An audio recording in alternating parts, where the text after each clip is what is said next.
D-Mace, Finnegan, and Donick 1025, The Game. Broadcasting from the Busy Bee Plumbing, Heating, and Air Conditioning Game Nashville studios, home of the $99 yearly Beehive membership, where the buzz is always about great service. Willie Donick, Derek Mason, Adam Vingan, and David Janes here with you. I hope everybody is having a wonderful Tuesday. It's a bright, sunny day in our fair city. So, guys, this is a judgment-free zone, right? Absolutely. I think you can hear me. I mean, in this room, yeah. I can't speak for all the listeners. You know, we have scores and scores and thousands and millions of listeners. We don't judge nobody here.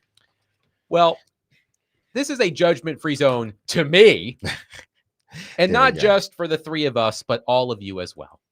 And we want y'all to be your authentic selves from 3 to 6 every weekday right here on 1025 The Game. So I know that y'all won't judge me for what I'm about to share, okay? Are you familiar with the song Strike It Up by Black Box? Yeah. Okay. Mm-hmm. It came out, I want to say, in the early 90s. It's probably on the Jock Jams record somewhere. I'm sure it was popular at sporting events in the early to mid 90s. So, David Janes, I have asked you to strike it up with Strike It Up. So, if you please, I will talk over it. All right, there we go. Okay. So this is definitely on Jock Jams. So yesterday, of course, we spent a lot of time discussing Cam Ward's viral post-game news conference when he described the Titans as, quote unquote, ass. Right now. Well, he still said ass. Yeah. Twice. That word was used. All right, hold on. Listen to this part of the song. Ready? Okay. The background vocals. Dance, dance, dance, dance. I don't know why I had this song stuck in my head, but after so much ass talk yesterday, I was singing this song at home and I replaced the word dance with ass. So I was going ass, ass, ass, ass. Goodness. I'm just telling you. Sorry, guys. You felt to share that. He met his quota. I'm done. The quota was 6. He got 7. There you go. But I went home and I had a Strike It Up dance party with my son.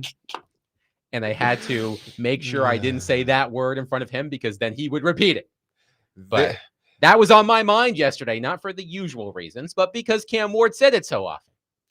Yeah. So I'm just saying, guys, if you are a content creator and you listen to this program, I am begging you to make a remix of Strike It Up by Black Box, but replace the word dance with Cam Ward saying ass, and we will play it on the show. That's all I have to say. Be careful what you ask for. Exactly. There's people that enjoy it. You can give me like projects like that. Okay. Absolutely. Oh, man. This is a judgment-free zone. Oh, definitely.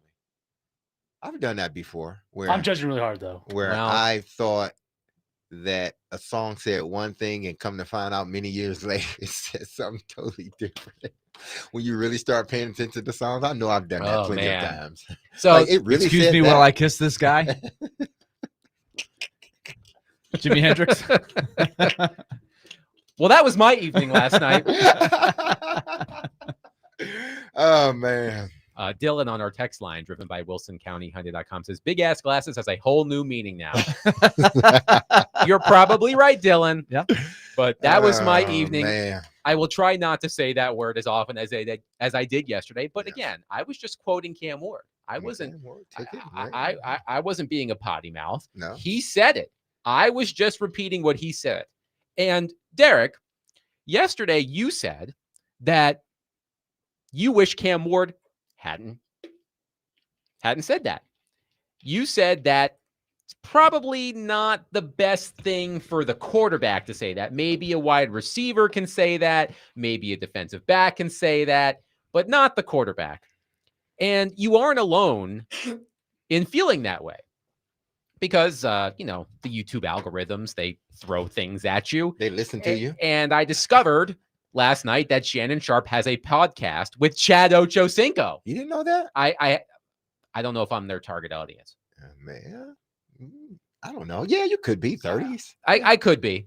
But Shannon Sharp and Chad Ochocinco have a podcast, and they went through the whole league, I think. But when they talked about the Titans' loss to the Texans, Shannon Sharpe did not like the fact, just like Derek Mason, that Cam Ward addressed reporters the way he did when discussing the team's struggles. Here is what Shannon Sharpe and Chad Ochocinco had to say. Hey, can I ask you a question? Yes. I know the program. I understand the power structure when you're the face of a franchise, but you don't like the authenticity? No. You don't like the rawness and the answer? Not from here, Ocho. Everybody can't say everything. He is the quarterback. He has a captain. He has the C on his chest. No, he can't say that. No, he never could. Everything, just because, look, I get it. Where he's from Miami, wherever he's from, and that's the way we talk, and we keep it a stack, and we keep it a buck. No. So that was Shannon Sharpe and Chad Ochocinco on their podcast, the name of which is escaping me at the moment. But I find it interesting, Derek. This must be a player thing, because Joe Rexrode, as part of his Rex rant this morning, said he disagreed with you on what you said yesterday. So it must be a player versus non-player thing. But how do you feel about Shannon Sharpe saying basically the same thing you said yesterday on the show? Here's an analogy for you. Because, and it may be sort of out there considering the climate we're in, but I don't care how you voted. Doesn't matter to me. It is what it is, but I'm just using this as an example. When you're the president, they expect you to say certain things and expect you not to say certain things, right?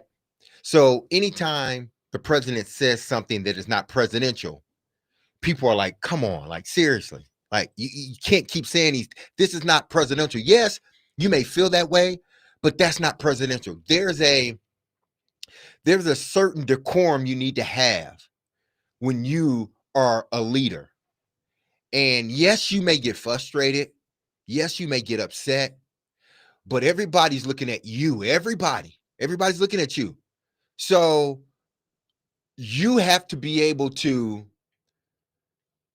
decipher through your feelings. You have to be able to find the right words, even when you're upset, because those words have meaning, and those words can be used against you, and those words can continue to delegitimize your team. I'm not saying that he shouldn't have been upset, and this is for Rexrode or anybody else. And I don't necessarily believe this is a player, non-player thing. This is the way I feel. Like, as a parent, there are certain things, even when I'm upset, I can't say. I just can't do it because there's leadership there. You know, people are watching, my kids are, so there are certain things I may want to say them, but I can't say them. Got to hold it in, got to bite my tongue. Okay? That's Cam Ward. People love it. People are laughing at it. People want to make t-shirts. Hell, Adam he's the king of the t-shirts. He want to make them all. You better get on it before somebody else do. Apparently, many different companies have made this shirt already. So, and Cam won't get no money for it. Get at me. But it was his words that I will wear it. All of this. Again, you don't want to become a meme. You don't. You do not. I know he was upset. He has every right to be upset. The team's not playing well. And him being a rookie, he's like, man, this is like, I wasn't expecting this. I knew we were not as good, but I wasn't expecting this in the last 4 games. Even with all of that, because I've been around some hell of a leaders. Okay? And when the stuff was hitting the fan, those leaders chose to go a different route. Were they upset? Absolutely, they were upset.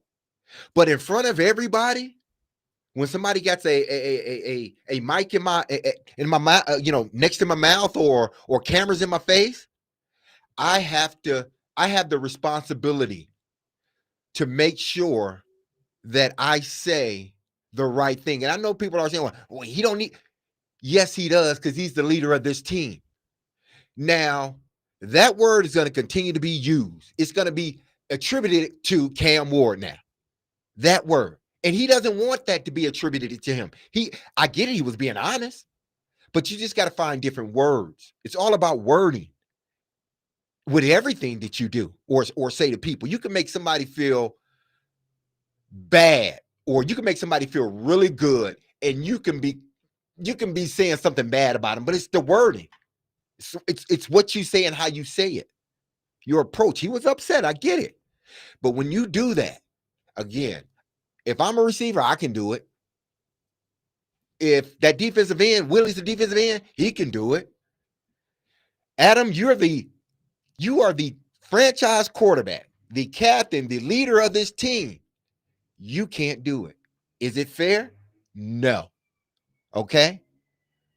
You want to wear this crown? All right. Where there's responsibilities at all times that comes with wearing that crown as the franchise quarterback, the number one pick.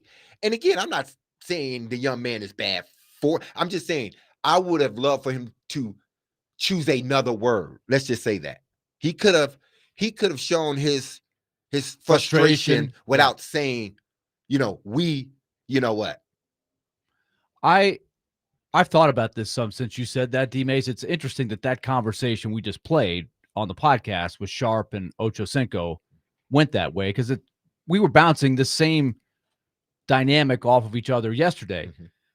Because Ocho Cinco makes the point, did you like the authenticity? And that was my thought yesterday. I liked the authenticity, and I took the comments as a whole, and I like the accountability. I like the passion. I like the fire. This team needs that, and he seems very determined to get the team through this real low point. I don't know if it's the lowest point we've seen in the history of the Titans, but it's close. Like they've been here before, right? They sunk to the bottom before. But I like that attitude. But the more I thought about it, you make a great point. And I thought about this morning, the First Take guys played the soundbite. And I'm asking myself as I'm watching that, would they have played that soundbite had he not said it that way? Because they only took, of course, the really small clip. They didn't take the full answer that he gave. They played a little snippet.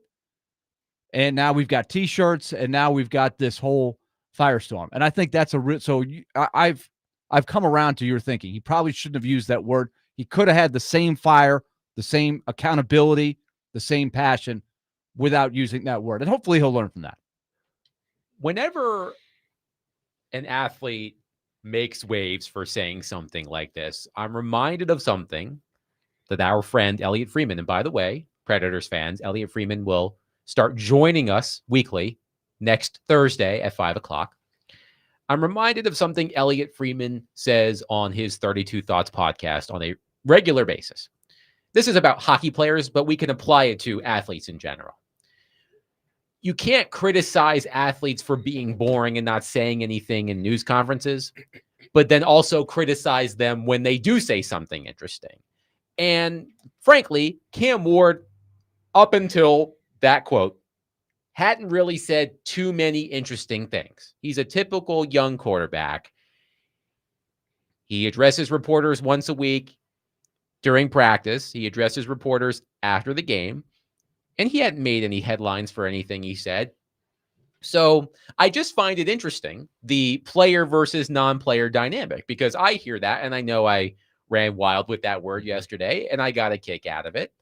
But I like to use the word that Chad Ochocinco said on the podcast. I like that authenticity. I like that Cam Ward said how he truly felt. But I do find it interesting, the player versus non-player perspective, because that's how I feel. But then again, I've never been in an NFL locker room. Derek Mason has, Shannon Sharp has, Chad Ochocinco has. So I think it's interesting hearing the player perspective on this, because I'm just like, you go, Cam Ward, tell us how you feel.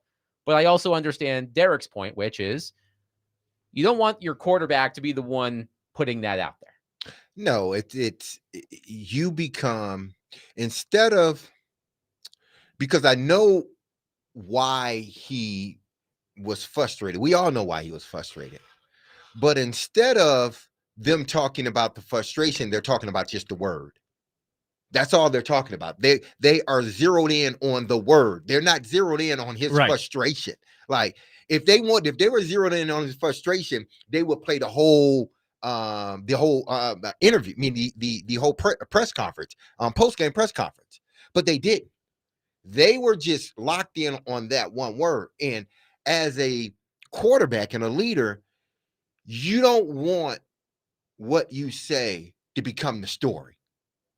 Again, you don't want what you say, especially not in a bad way, really not in a bad way, but you don't want what you say to become the story, because that is what's happening, especially as a rookie quarterback, first round pick, the number one pick in the draft. When he says it, they're going to cut out all that other stuff he said before and after. And he said that carries a lot of weight.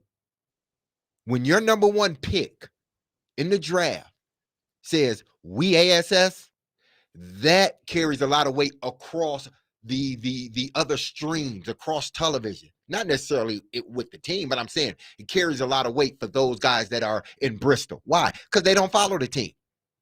Let me ask you this question from Clay in Gallatin on our text line. He says, so what would have been the appropriate wording to use that would have had the same effect? We're not good. We're just not a good team right now. See, I think people want the we are so used to the word, like that catch word, like I need the catch word. I need it. So give it to me. It's just as simple as we're not playing well. I don't need to elaborate anymore. What do you want me to say? We're not blocking well. We're not running routes well. We're not catching the ball well. We're not sacking the quarterback well. We're not doing anything well. We're not coaching well. What else? How do you want me to say this to satisfy this lust or thirst that you have? That's all it is. Y'all want a word, and y'all got the word, ASS. Had he just said, listen, we're not playing. Even if he had said, man, we are playing like trash. People, they wouldn't have held on to that word like they did the ASS. I just look at it from the standpoint of with once you become that person and that responsibility, then there are things you can't do or say. I don't care how real you want to be. When you are a franchise quarterback, there are some things you just can't say and do if you want to keep your job, if you want to keep the morale of the team up. So damn anybody that don't think that, like, when you are in the locker room, you are the head of that locker room. What you say means something.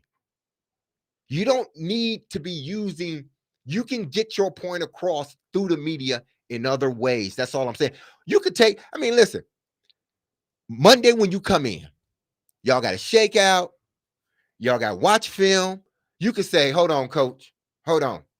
You can stand up in front of the whole room and say, you know what? We ain't playing. You can say anything you want to.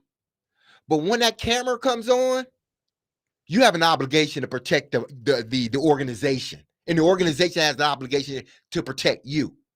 So you have to be mindful. Again, I'm not saying this because I think Cam's I think he was passionate, but when you're the leader, because I've seen it, I know guys that have been passionate about losing games and all this other, and because they were the face, the leader, they had to refrain from saying some of the things they really want to say. Now, when the cameras went off and we got in the locker room or we got in our bus, yeah, we said all those things that we wanted to say on camera, but that was in-house. 615-737-1025. Where do you stand on this hot button issue? Derek Mason, Shannon Sharp do not agree with Cam Ward's use of the word that I've said so many times. I'm going to refrain from saying it as many times today. I've already hit my quota, according to Derek Mason. We'll take your thoughts on that, 615-737-1025. But coming up next, I want to revisit a conversation we had yesterday, one that riled up a lot of you. And we will do that next because I want to figure out what the Titans could reasonably expect in a trade with Jeffery Simmons. We will get to that next. 615-737-1025. D. Mace, Vingen, and Donick is presented by Bax Homeworks, which transforms kitchens, bathrooms, and living spaces into places you can't wait to come home to. Get a free estimate right now at baxhomeworks.com.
Give a positive.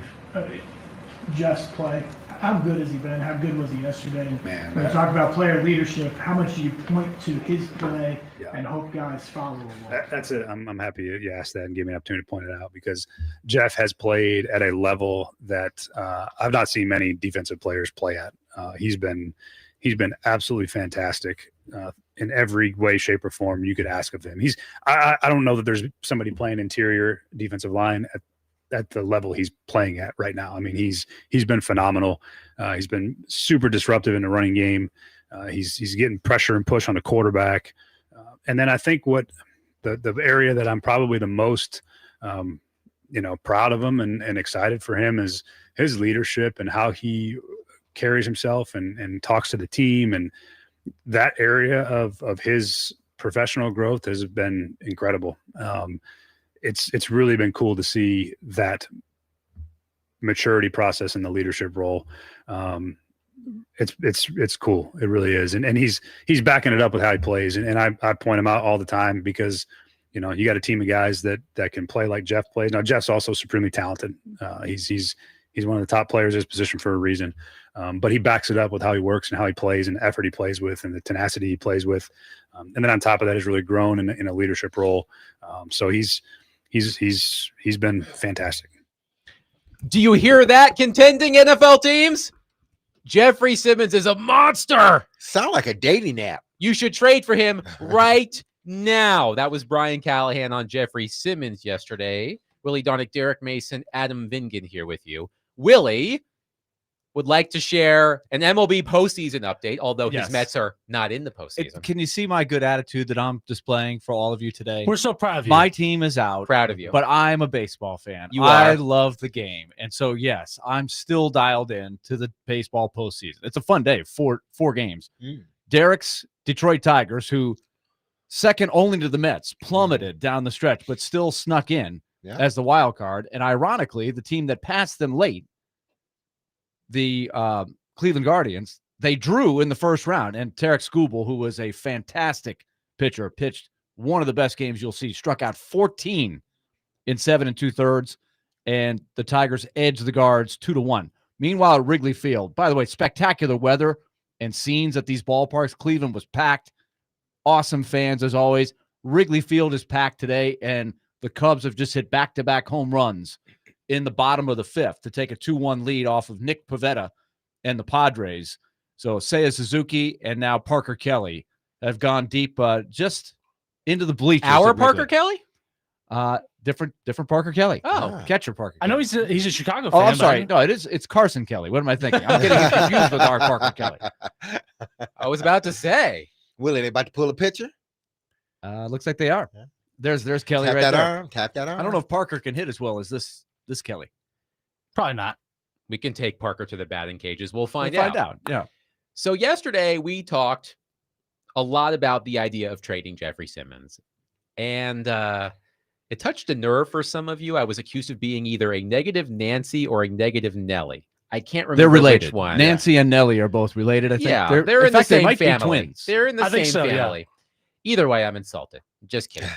But let me just quickly summarize my point yesterday on the idea of trading Jeffery Simmons, who, as Brian Callahan said, is playing exceptionally well right now. The Titans need to be proactive, not reactive. And I have serious doubts that the Titans are going to be competitive again until Jeffery Simmons leaves his prime. So teams sometimes hesitate to make these moves, but they can work out. Let me use a Predators example, with the Predators about to start their season a week from Thursday. The Predators resisted trading Matthias Ekholm for years. Matthias Ekholm had a lot of interest around the NHL as the Predators were teetering. I remember during the COVID-shortened season, the 56-game season, Matthias Ekholm was the #1 player on all of the trade deadline boards. The Predators did not trade him then. They ultimately did. And if you have watched the Edmonton Oilers play hockey over the past couple of years, Matthias Ekholm is a huge part of that team. I know they have Connor McDavid and Leon Draisaitl, but Matthias Ekholm is a key part of that team and has played a pivotal role in that team's success over the past couple of years. But the Predators made the right decision to trade Matthias Ekholm. And out of that trade, they received a first-round pick, which, Willie, correct me if I'm wrong, turned into Tanner Molendyk. Correct. And they also received Reed Schaefer, who was a first-round pick of the Edmonton Oilers the year before. And again, correct me if I'm wrong here, Willie, Reed Schaefer and Tanner Molendyk are still in training camp with the Predators, and both of them could realistically make the opening night roster. So, yeah, and I think it's, barring injury, both of them will start to play games for the Predators this year. Now, what do their careers look like? That's the question. But that's what those types of trades are designed to do. It's given them Correct. a chance to continue to build off of the asset, right? It's asset management. I think that was good managing of assets. Regardless of what happens, I thought it was the right move at the right time to get the return that they did. They also got Tyson Barrie, who they got some pretty good mileage out of, a useful piece in that deal as well. So I thought that was a good trade for both teams. Matthias Ekholm took the Oilers to the next level. He continues to do that. And as you mentioned, Molendyk and Schaefer are now scratching the surface and have progressed. We'll see how they do from here. So I'm asking the Titans to do the same thing with Jeffery Simmons. That's the point that I'm making.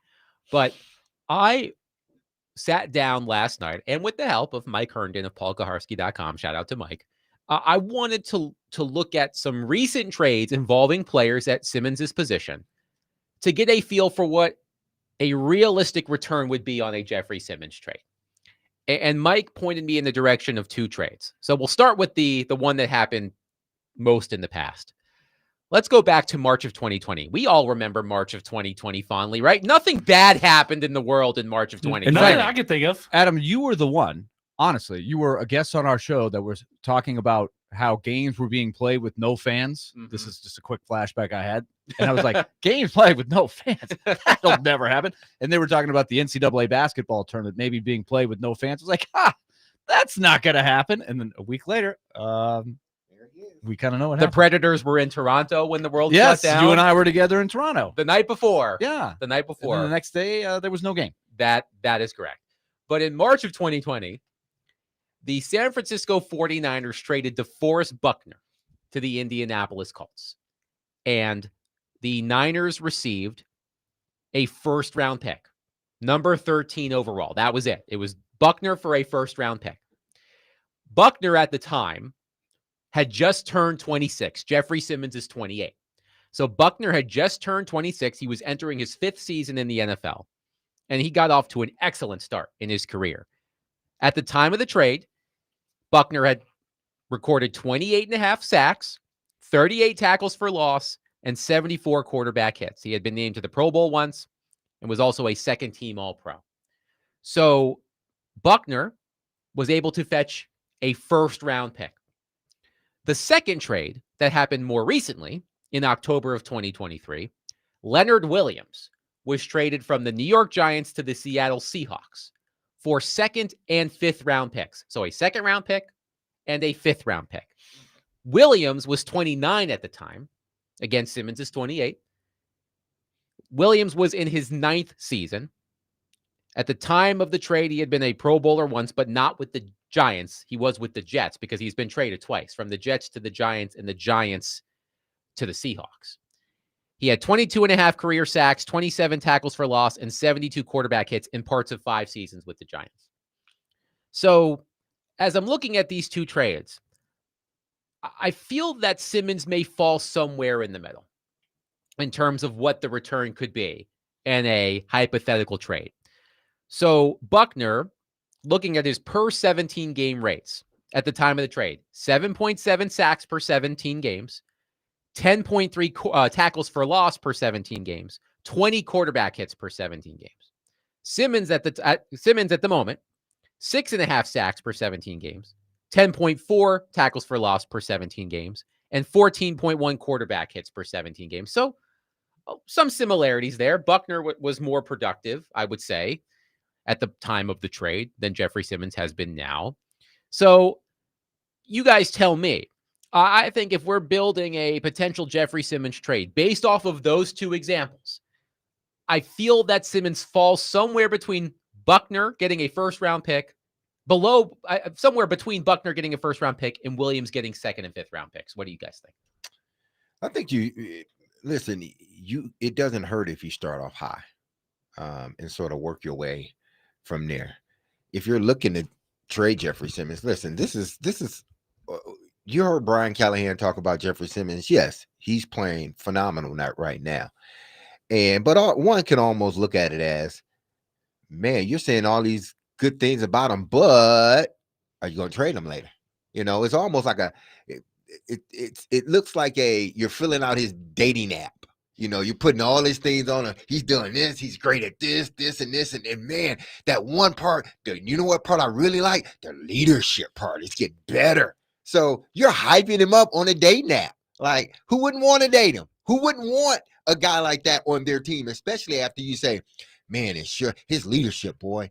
It is. That's what I'm really proud of. The profile picture on this hypothetical dating app is a GIF of Simmons' sack on CJ Stroud on Sunday. There it is. So you use that. So basically, he's setting up a trade dating app. That's all he's doing for Simmons. He's telling that, and Simmons is playing great. I'm not surprised that he's playing great, but he's playing great. So again, the dilemma is, if indeed you do start fielding calls, where are you starting at? And are you just going to, in a sense, give them away? Okay, third round pick, we'll take away. Or are you going to try to push for a low first or high second? Because ultimately, that's what's going to dictate if the Titans don't get better, which it seems like they're not. You get to that point during the trade deadline. That's what it's about. Who's going to give me closest to what I want? I want a first round pick. Who's going to give me that? Okay, nobody going to give me a first round. Who's going to give me a second round pick? It all depends on what someone wants to give you for Jeffrey. That depends on whether you're trading him come the trade deadline or not. 615-737-1025. Willie, a quick thought. My thought is, I'm not a talent evaluator, but off the top of my head, I think I could argue that Simmons is more dominant, more move the needle than either DeForest Buckner or Leonard Williams. Those guys are both really good players. At the moment, you mean? Or yeah, okay. I think when you make a trade, you're not thinking 4 or 5 years down the road. I think you're thinking this year, next year, maybe the year after. Like, I think that's what you're looking at. If you're trading, if you're going to trade good assets, if you're being real, you're not thinking this is a guy we're going to have on our team for 6 years. Maybe when Buckner was 26, it was different. I don't know what his contract status was at the time. I believe he signed a new contract in conjunction that sounds with like trade. the time in your career that it was going to be the Colts that signed him to the next deal. You're going to inherit a deal when you take Simmons, and you got to deal with his contract, which, as you've mentioned, D-Mace, is going to get to a crossroads probably at the end of this year. You're going to make a decision on him, which is another reason why I think the Titans need to consider trading him. But I think D-Mace makes a good point. It's the market back then was what it was. It's really what the market is now that's the key. Can you find a couple of teams that call you and say, I'm interested? Boy, Jeffery said, love the idea. That's when you get full value, hopefully, for what he's worth if you want to do this. By the way, to your point, Willie, Jeremy Fowler, when he did that exercise he does every summer where he polls people around the league, in terms of defensive linemen, Simmons was number 4, Williams was number 6, and Buckner was number 8. And I believe Bill Barnwell graded the roster and said, when they were looking at the rosters, he said Jeffery Simmons absolutely would be worth a first-round pick. To me, a first round is the beginning of the discussion. Don't even call me unless you're offering a first rounder. Otherwise, you better be pretty creative, but I'm looking for a first rounder and something else. 615-737-1025. We see your text. We see your phones. We will get to them coming up next.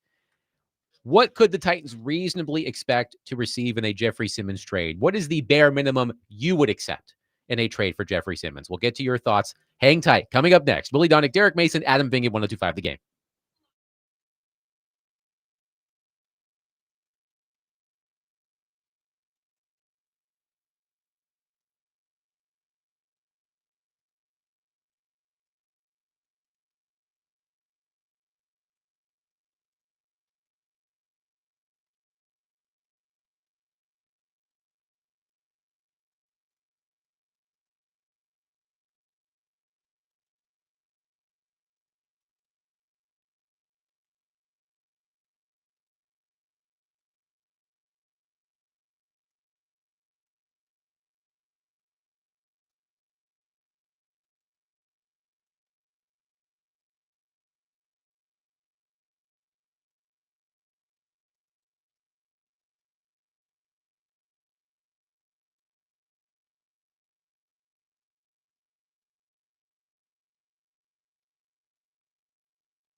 D. Mace Vingan and Donick 1025. The Game. Willie Donick, Derek Mason, Adam Vingan here with you. Talking Jeffery Simmons. I am firmly in the camp of the Titans need to trade Jeffery Simmons to the highest bidder because this is how you start the rebuilding process. Let's get to your phones and text right now, 615-737-1025. Let's start with Ellie on our phone line, driven by WilsonCountyHunter.com. Ellie, thank you for calling. Please go ahead. No, Jeffery Simmons, you should get at least a first and a third, and the perfect team for them would be the Rams, because the one thing he can do, as you've seen multiple times, is stop the tush push or the quarterback sneak. And the Rams are known to trade first-round picks and third-round picks for the present, and because they are a chance for winning the Super Bowl. They've done that with Matthew Stafford, and they've done that multiple times in the past. And I think that would be a good match. And that's the first team I would call first because it just makes sense. Thank you for the call, Ellie. That is an interesting one. Multiple texters have pointed out the Dallas Cowboys as a team that could target Jeffery Simmons. So you kind of want the Cowboys to win some games, Not stay in it. a tie is better than a loss, I suppose. I guess so. It's not a loss. Yeah, well, but we know Jerry Jones, Yes. right? He is going to be reluctant to give up the fight, right, and rebuild. I don't know if he's ever really done it unless he has to do it. So if they are just in the hunt, the ideal scenario would be you trade him, they're in the hunt, and then they dip at the end of the season, and that pick moves up a little bit. One texter says that you can't use DeForest Buckner as a comp. He had 1 year left, and the reason the Niners traded him was they couldn't pay him and Armstead. The Colts then also gave Buckner a massive contract. And I understand that there are contractual things that happen within the scope of a trade I get that. But just looking at the trade on its face, looking at defensive linemen, DeForest Buckner, more than 5 years ago, netted a first-round pick. Leonard Williams, about 2 years ago, netted second and fifth round picks from the New York Giants, or to the New York Giants from the Seattle Seahawks. So again, here's my question for Willie and Derek. So let's just say Jeffery Simmons the value of Jeffery Simmons falls between those two trades. Buckner for a first, Williams for a second and a fifth. If a team offered you, the best offer you receive from any team is a second and a third, do you take it? Yeah. Yes, I think you do. Willie? That's right on the borderline for me. I would push for something a little better, maybe 2 seconds. But if that is the absolute best, and well, you're not going to get 2 seconds. The question I would have would be: would you have a better chance of getting more between this year and next year? In other words, leading up to the draft, when everybody's kind of looking at their money for next year, reassessing their cap. That would be a question I would ask, and I don't know enough to know whether that market would change. But you're risky. Right now, he's playing so well, I would hope that you could get more than that. Let's go to Ed on our phone line. Ed, thank you for calling. Please go ahead. Yeah, I'm trying to figure out, where did we get this from, trading Simmons? I mean, the Titans already don't have anybody to play. But we're talking about getting rid of Simmons. Okay, we've got, every time the Titans get someone that's a pretty good player, they cut him loose. For what? I mean, look what you have now. And then if was Callahan asked how was Jeffery Simmons play? Was he asked that question? He was asked about Jeffery Simmons. Yes. Right. Okay. So he brags on it. So does that mean he's soliciting him? No, I was being tongue in cheek when I said that earlier. But I'm just saying, I mean, man, they don't have anyone now, and then they get rid of Simmons. I mean, you think it's going to be someone at the stadium? I understand your point. You're booting on this year, you're not good now with him. Ed, let me ask you a question. There's only one way to get better. Ed, let me ask you a question that I asked callers yesterday who disagreed with our take on Jeffery Simmons. How long do you think it will take for the Titans to be competitive again? Probably a couple of years. Okay, if it's, let's just say it's 2 to 3 years. By then, Jeffrey Simmons will be in his early 30s. I imagine he'll be leaving his prime at that point. He may not be as good at 30 or 31 as he is at 28. So why risk not trading him now when his value is at its highest because he's playing so well versus keeping him as the team continues to struggle? Okay. I understand what you're saying. Thank you for the call, Ed. I appreciate the call. And I think that's the hard part that I think some fans can't reconcile. Okay, we're a bad team, but we want to get rid of bad teams. Don't get rid of good players. And I get that notion because it is a sort of an oxymoron. Like, you're a bad team, but you're getting rid of the good players that you have. It's like you just don't do that. They don't go. You should want to keep those guys. But even in that, I think you got to project where this team is going to be, project Jeffery Simmons' impact on a game, and make your decision based upon that. And the NFL says that, once you get to a certain age, not all, but majority, people they're on the back end of their career rather than still on the front end. I'm not saying Jeffery Simmons for the next 2 or 3 years won't be phenomenal, but it's going to be on a bad team. And then when he started taking that step down, you're looking to trade him. Nobody's going to want him. Let's go to Mark on our phone line, driven by Wilson County, Hyundai.com. Mark, thank you for waiting. Please go ahead. Well, I see what you guys are saying. I know that we need picks more than that's going to get us out of this hole faster than anything else. And Jeff is our one commodity that would bring us picks. But my question, or I guess I have a question and a comment. My comment is Jeff is a sure thing. We know what we have in him. He would net us some picks, some potentially good picks. But I guess the bottom line is I don't know how excited to get because the guys that are picking him, I don't know if they know what they're doing. Thank you for the call, Mark. And Mark is not the only person to say that. We had a texter. Theme. That's a theme. That's been going on for a while. 2 minutes before we picked up Mark's call, a texter said, "Why are we all assuming they'd actually use the pick to acquire talent? Fear more Isaiah Wilson picks." And I get it, Titans fans. But then you are ultimately doomed no matter what you do. Right. You can't. I get it. The Titans draft record in recent years is terrible. We've gone through it many, many times. But the more high draft picks you have, the better chance you have at landing a player. We did have a caller yesterday who I swear we did not plant, mentioning the haul of picks that the Titans got for trading the number 1 overall pick in 2016, which the Rams used to draft Jared Goff. I believe the caller said 3 of those picks landed pretty well. Yeah, I think he said, and I haven't cross-checked it to make sure he's dead on right, but he said they got 6 top 100 picks out of that whole deal, some of which they already had. Said 3 and were useful. They added more. And 3 were busts. Exactly. 3 really good players.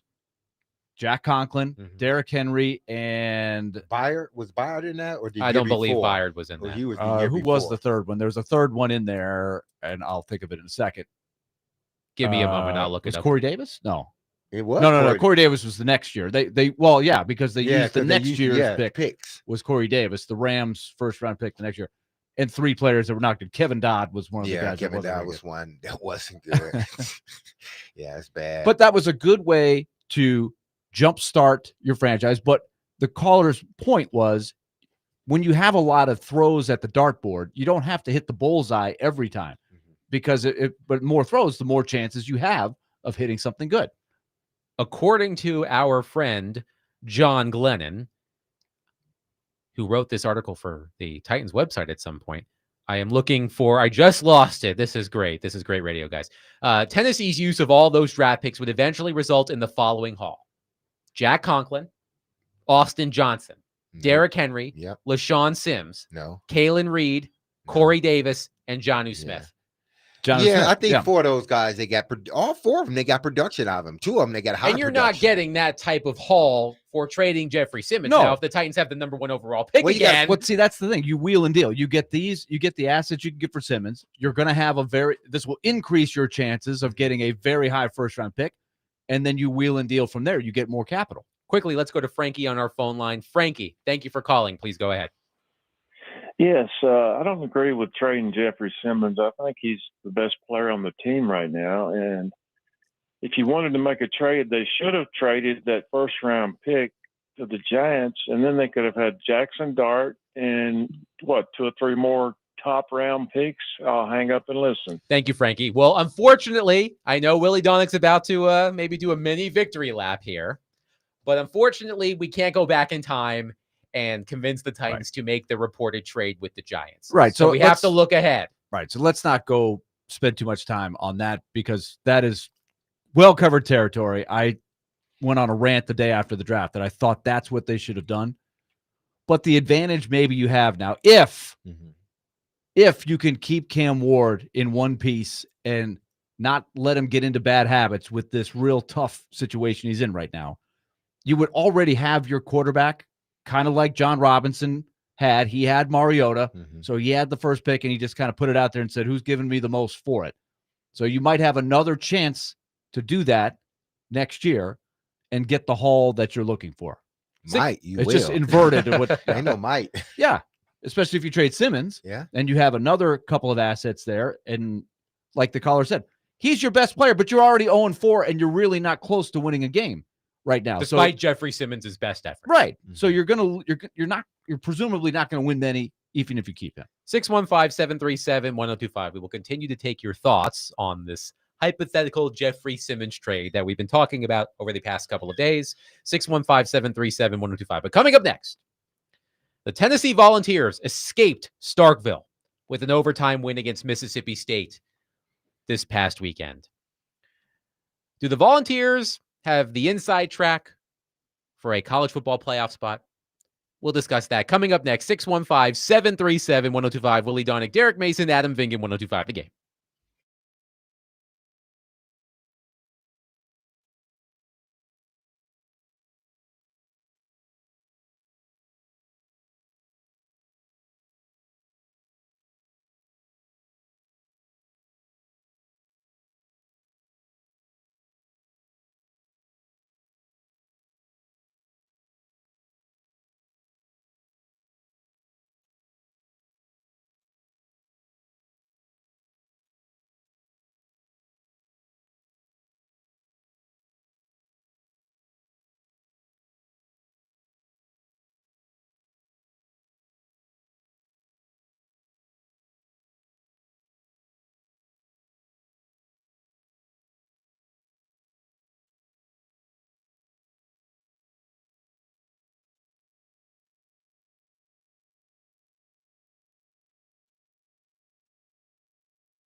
D-Mace, Finnegan, and Donick 1025, The Game, broadcasting from the Busy Bee Plumbing, Heating, and Air Conditioning Game Nashville Studios, home of the $99 yearly Beehive membership, where the buzz is always about great service.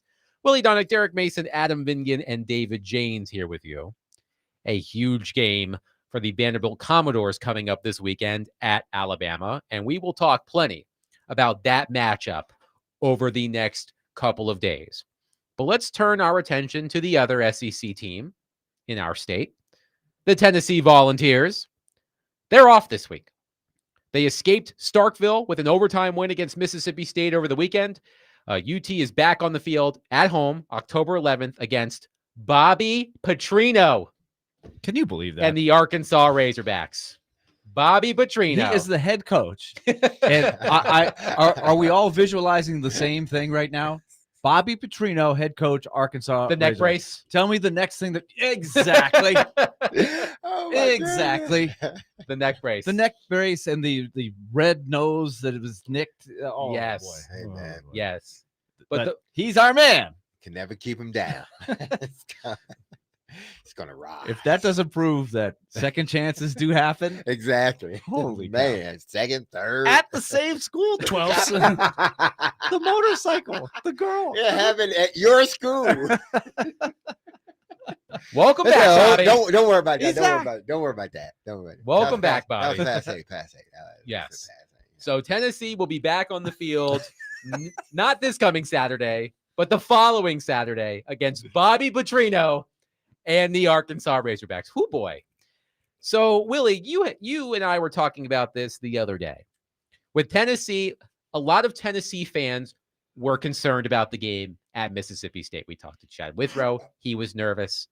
I have to imagine Robbie Stanley might have been a little bit nervous. If you're a Vols fan, let's be honest, you were nervous about that game. And it could have gone wrong. But the Vols won. They're 4-1, 1-1 in the SEC. And I'm looking at the remainder of their schedule.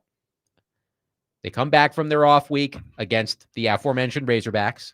They are at Alabama and at Kentucky, followed by a home game against Oklahoma, home to New Mexico State, at Florida, and then home to Vanderbilt to wrap up the season. So, Willie, the question that you had, I'm paraphrasing here, is the path to a college football playoff spot for Tennessee perhaps the most advantageous remaining in the SEC?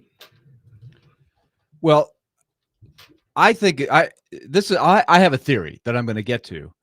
And I would say, yes, I think the Tennessee Vols have an excellent pathway and maybe the perfect schedule to get into the playoffs. Now, seeding and all that stuff, I don't know.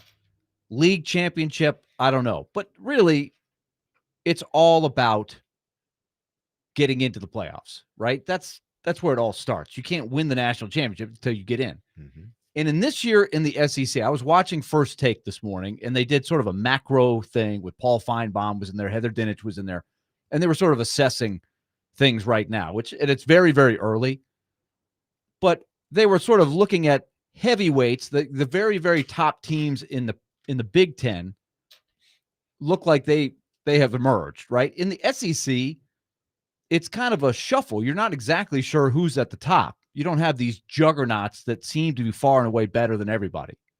For example, now it's Ole Miss's turn to be towards the top of the rankings. They're already 3-0 in the SEC, Ole Miss. Yeah, they played some, so they've survived a couple of games early. They've got some good wins. But do we think they're going to be undefeated at the end? I don't think they're going to be undefeated. I think this league is going to show that if you get through with one loss, that's a heck of a year. But all that to be said, I think there's going to be a lot of teams knocking each other off. Mississippi State is a good team. They impressed me. I didn't think Tennessee went down there and played bad. They made some mistakes, but they also caused some turnovers. They scored a couple of defensive touchdowns. And I think there's going to be a lot of dogfights like that in this league, a lot of swing games. And no matter who you're playing, you better bring it every week or you could get beat. That being said, look at the schedule that Tennessee has compared to some other schools, and we'll use Vanderbilt as an example. Vanderbilt is the extreme. You mentioned this yesterday. Vanderbilt has what, the second toughest schedule remaining in the country? Correct. Vanderbilt has the second toughest remaining strength of schedule in the country, according to ESPN. Tennessee is 23rd in the country in terms of the hardest remaining strength of schedule. The only two SEC teams that have an easier road are the Georgia Bulldogs and the Ole Miss Rebels. Okay, so let's take it week by week for the Vols. They've got the one loss, but it's not a bad loss. As long as Georgia continues to be a good team, which I think they'll be a good team. I don't know if they're as good as they've been the last few years. But Arkansas, I don't think there's a line on that game yet. Maybe we can find it. Tennessee is going to be a big favorite over Arkansas at home. Then at Bama, that obviously is going to be a huge one. But I would argue that Tennessee could lose one more game and still be in a pretty good spot for a playoff berth. If they're sitting at 10-2. They've got Kentucky at home. They'll be Kentucky at Kentucky. They'll still be a decent favorite in that game. Kentucky is struggling right now. They're not a gimme, but relative to the rest of the teams in the league, that's a game you've got to win. They get Oklahoma, who right now is ranked 5th, but their quarterback, John Mateer, has a broken throwing hand right now. They may well play that game, and Oklahoma may not have Mateer. I know they're going to try everything they can to get him back in here, but it's his throwing hand. It's not his non-throwing hand. And so I'm not sure how effective Oklahoma, by the way, is discussing the possibility that he could be back for the game against Texas, which is next weekend. Not this coming Saturday, but the following Saturday. So I guess the issue is, does he have a surgery? He did have surgery. And they think he could be back for Texas? It's his throwing hand. Well, I mean, so I guess that's a to be determined. Yes. Right? And the game is in Knoxville to start with? Basically, what I'm saying is I wouldn't rule out John Mateer playing against definitely Tennessee. not, because we still have about a month before that game happens. So Yes. there's a lot that could happen between now and then for him. But if I'm Tennessee, I'm like, bring it on. Bring Oklahoma. They will hit. That's a chance to get a really good quality win at home. Then it's New Mexico State, Florida in the swamp, which is never a gimme, but Florida is really struggling. And then Vanderbilt. We'll see where Vanderbilt is at that point after going through the gauntlet that they've got. But I think Tennessee has got a schedule that I think hits two things. It's just tough enough to where the committee isn't going to say, well, that's a weak schedule, because it's not. But it's not the toughest schedule within the league. You could find, like Vanderbilt, I'm sure, is sitting there going, if Vanderbilt goes, let's say 9-3 somehow, I don't know if that could happen. That might be a best case scenario. But if they were sitting at 9-3 and Tennessee was 10-2, or let's put it this way. Let's say Vanderbilt is 8-3 going into Knoxville and Tennessee is 9-2. I could argue that game might be for a playoff spot, a de facto playoff spot. I would love to see that if I'm Vanderbilt, but you see my point. Tennessee, though, at 10-2, it's really going to put a test, I think, to the committees. Their whatever you want to call it, their policy now that has changed, that they're saying it's not going to be as much about wins and losses. It's going to be about strength of schedule, your quality wins, all of that stuff. But I think Tennessee's schedule is just tough enough. It's a perfect storm developing for Tennessee if they can take advantage, I think. Here's something interesting, Derek. So ESPN has its football power index. It's really fancy, and I'm not exactly sure how it works, but I trust it. So maybe I'm blindly trusting it. But I isolated the football power index to the SEC because they have a playoff percentage, which is the chance for a team to make the college football playoff according to the playoff predictor. Alabama is at 69%. Ole Miss is at 68.5%. Vanderbilt even is at 42.6%. Tennessee is at 29.2% to make the college football playoff. I don't know how ESPN came to that conclusion, but the fact that, I would be curious how this algorithm determines that Vanderbilt has a better chance of making the college football playoff, has a better chance than Tennessee, considering Vanderbilt's schedule is significantly tougher than Tennessee's. But I found that to be interesting, that they gave Tennessee a roughly 30% chance of making the playoff. I think what they're telling you is, in their mind, they think Vandy is a better team. Now, whether that's the truth or not, that's not for me to say. But when your percentage or your predictor is for Vandy 43 and it's 30 for Tennessee, and Vandy's schedule seemed to be harder at the tail end than it is Tennessee, that's telling me they believe Vandy at this moment is a better team. Now, Vol fans, Vandy fans, y'all can argue that all y'all want to, but that is what they are saying, that as of now, based on, the schedules moving forward, is that Vandy has a better chance at making the college football playoffs than UT. I think here's one problem from UT, is that they play these 3 games, Alabama, Oklahoma, and Vanderbilt. Right now, they're all ranked. They got to at least win 2 of these 3 ranked games. Florida, they got to win. Kentucky, they got to win. New Mexico State, yes. But I'm saying number 10, number 5, and number 16. Because to me, if they lose to Oklahoma, looking at Oklahoma's schedule, Oklahoma has a tough schedule, like a tough schedule. So if they don't beat Oklahoma and Oklahoma ends up losing the bulk of their games toward the end, that is not going to look good for Tennessee. It's not. I'm just looking at the strength of schedule for these teams that they're playing. If they beat Oklahoma and Oklahoma runs the table, that's a good win for them, because Oklahoma stays in the top 10 more than likely. They may be a top 5 team depending on, looking at their schedule and seeing all the teams they have, top ranked teams they have to play. So out of those 3 games, they got to win at least 2. And I think that the most important one is that Oklahoma game to me, because Oklahoma right now, they're ranked 5th, but their schedule is a gauntlet. Yeah. So what will they be ranked? Exactly. What would they be ranked? Yeah. And then what after that, or during that week. Yeah. Right. And I would say that we have to probably not pay as much attention to where a team was ranked at the time, but it's going to be more about what has that team done by the end of the year, when the committee is making that final push and say, okay, here's everybody's resume. They beat Oklahoma. Okay, so what is Oklahoma? Is Oklahoma dipping 8-4? Mateer's hurt. He can't play. They slip. Maybe that win doesn't mean as much as it could have otherwise. But I'm curious, because in theory, most years in the old system, you go 10-2 and you go 2-1 against Alabama, Oklahoma, and Vanderbilt, the 3 ranked teams you have left, and you don't slip up. Because Chad Withrow is the adage that Chad Withrow says, if you look at Tennessee, they've had the one slip up on the road in Heupel's tenure that has cost them a couple of times. If they can avoid that, like it was Arkansas last year, it almost happened last week against Mississippi State. If they can avoid that, 10-2 usually gets you in.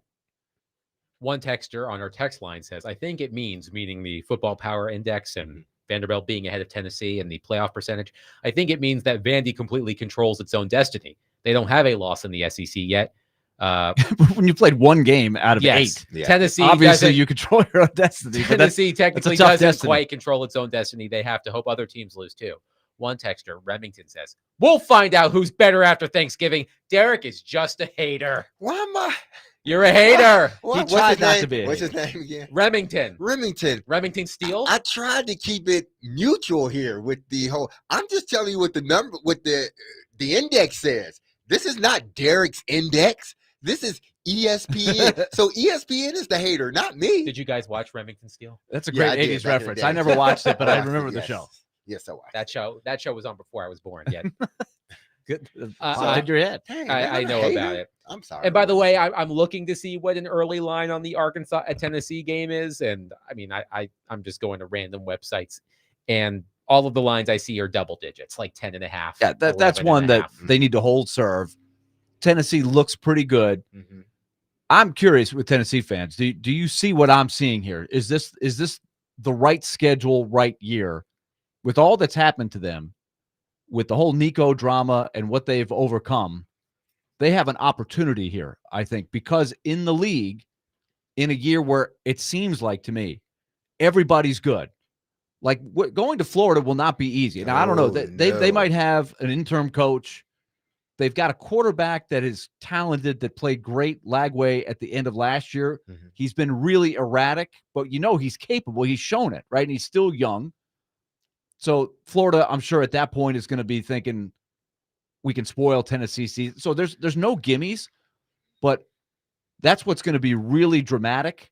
But I do think in a year, if you could choose your schedule, I think Tennessee's got a great schedule for playoff berth. Remington, by the way, has chimed back in and says, "I love Derek. Well, thank you. You're a hater, but he loves you." Thank you. Rick. That's the way it should be.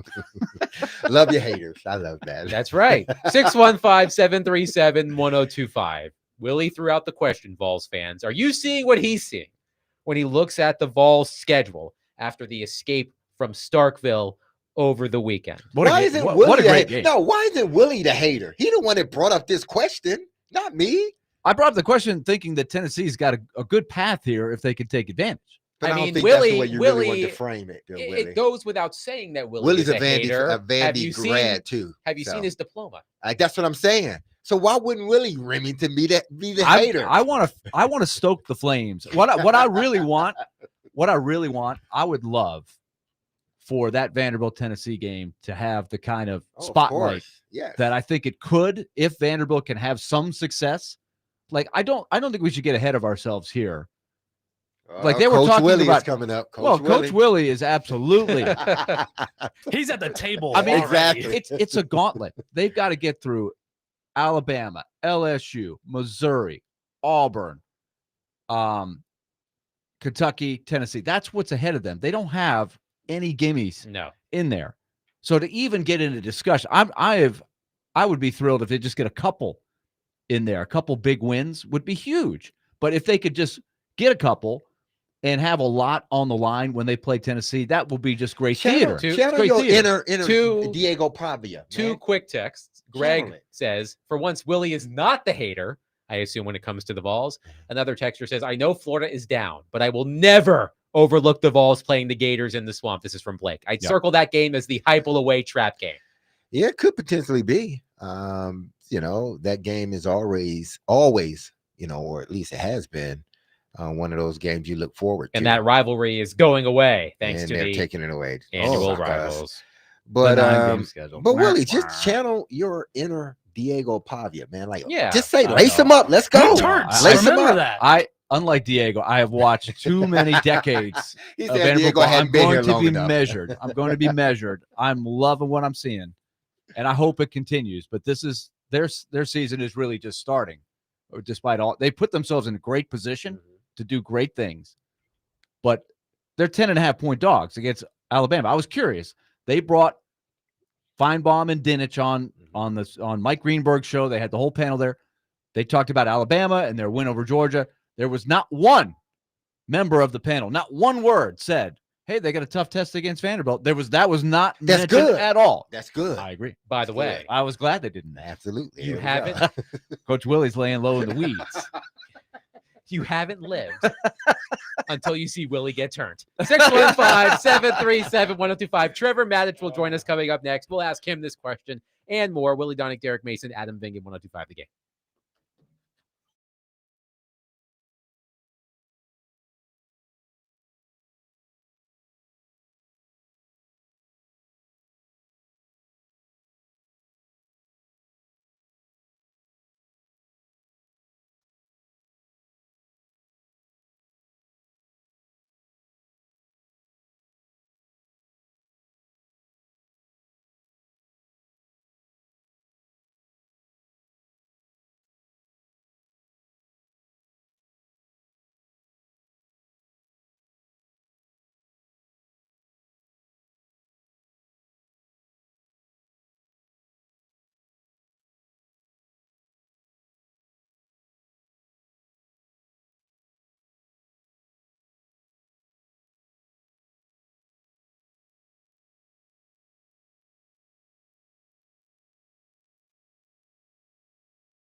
D. Mace, Vingan, and Donick 1025, The Game. Willie Donick, Derek Mason, Adam Vingan here with you. Pleased to be joined on our phone line, driven by WilsonCountyHyundai.com, by Trevor Maddich, who is brought to you each week by Houston Clinic Orthopedics, when experience matters. So, Trevor, before you came on, we were talking about the Tennessee Volunteers, who escaped Mississippi State with an overtime win over the weekend. And Willie's theory is that in this deep and balanced SEC, the Volunteers' remaining schedule is favorable in terms of a path to the college football playoff. How do you see it? I think Willie is right. I mean, a lot of it comes down to who you play and when you play them. And right now, Tennessee has that one loss to Georgia, but it was in overtime by a field goal, and I don't think the committee will hate that loss. Then you look at the rest of their schedule. They don't play Ole Miss. They don't play LSU, and they've got a pretty favorable schedule. Now, if they don't win the SEC, then they can lose one more game, finish 10-2, and as long as that's a tight loss, they've still got a good chance to make the playoff. Now, if they're able to beat Alabama on October 18th, then if they don't win the SEC and they finish 10-2, I think that they will absolutely make the playoff, because it appears that Alabama or Georgia has a very good chance of winning the SEC, although Ole Miss may have something to say about that. But it lines up so that the schedule presents a lot of conference wins, and it removes a couple of games that could very well be conference losses because they just don't play those teams. So I think Tennessee has a very good chance of making the playoff as long as they take care of business and don't lose any more than one more game. Well, Trevor, let's skip on over to the other Tennessee team, and the Titans, that is. Obviously, it was bad this weekend. Everybody saw it that was watching. I know some people probably even turned it off. It was that bad. But after that, in the press conference, Cam Ward, and I understand his frustrations, and he has every right to be frustrated, chose to express himself with some colorful words in regards to describing, how the team is played. And a lot of people loved it, and I understood it. But my thought was, I wish he would have chose other words, because when you're the leader of a team, you have to be measured. You can be frustrated. I've been around a bunch of leaders, really good to great leaders. And even in the time of frustration, they always found a way to say the things without making it worse. And I think with Cam, again, I don't begrudge his frustration at all. He should have it. But I think when you're the leader, you have to be careful of what you say, because you don't want what you say to become the story. And obviously what Cam said became more of the story than anything. Derek, I agree with you there. And it's not a matter of expressing how he feels. It's a matter of effectiveness in what he says and where he says it and the way that he says it. He's got to have more sophistication than that. I mean, to refer to the team, I think this is what you're talking about, yes. Mm-hmm. as derriere or glutes, maybe. Glutes, yeah. Yes. Yeah. And see, so there are a couple of problems with that. One of them is in the locker room. It's one thing to say that we're not playing well, but you've got to be very careful to not be seen by your teammates as throwing them under the bus in public. And a lot of guys, they're all wounded right now, man. It's awful to lose. And it's awful to lose the way they've been losing. And for their team leader to be perceived as throwing them under the bus is not a good look. And it doesn't make things better in an emotionally fragile situation. And I would say that, it would have been better if he would have just taken responsibility for his own mistakes, if he would have said that, the team as a whole, we need to play better, we're going to get back to it, and then go after the team in private if he wants to. And even that's a little bit difficult because, he's a rookie and hasn't won a game in the NFL yet. So he's got to be very careful how he presents that. I mean, as you know, Derek, you're a whole lot better off saying that, hey, we're not playing well, than to be saying you're not a good player. Those are two different things. And you don't want to give your teammates the opportunity to interpret somebody as, or something as, saying in public, hey, they're not good players. You've got to be careful about that. So that's the team side. Mm-hmm. The other side is you don't want to give the public more ammunition than they already have to ridicule your teammates. And there are a whole lot of people, especially in this day and age of the vicious and cruel internet, that are going to take those quotes and turn them into memes and have great, delicious joyfulness in pointing those at the players of the Tennessee Titans. They're already going to be hating on the Titans. And there's no reason for the team leader of the Titans, at least the public face of the Titans, Cam Ward, to give them really delicious, juicy ammo. So to be frustrated, yes. To believe what he said is true, fine. But the way he expresses that in public, he did not do it the right way. And it doesn't just hurt the team from a PR standpoint. I think it doesn't help the team emotionally to pull together as a unit. Trevor Maddich is with us from ESPN. So, Trevor, we all know that right now the whole building's on fire, right? Everything is chaotic. They're trying to figure out how to keep it together with the whole vision of, from the top down, we've got to get Cam Ward through this in one piece to where we don't ruin him. Don't want to be the next on this long list of teams that have messed up quarterbacks who were thrown into a tough situation. So if they brought you in as a consultant, what are the things that you might be talking about with them to say, here's how I want to get you through this fire? I would start by running the ball more, even if it's not working well, and throwing the ball a lot more to the tight ends or to the running back. I mean, people say Tony Pollard isn't that good of a receiver. He had 41 catches last year and 55 the year before. So there are things that he can do from a standpoint of a pass receiver that don't require him to bust through the defensive line in order to get out into open space. Same way with the tight ends. Chig is starting to do a bit more.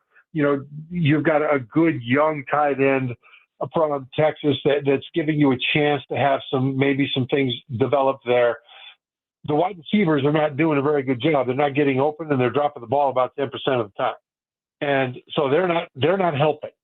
So you've got to find other ways to do things. And if those things don't work very well, that's okay. What you don't want to do is say, okay, well, gee, we got to put everything on Cam and do everything we can to have Cam win us the games and have him develop a bunch of bad habits and have him lose his confidence.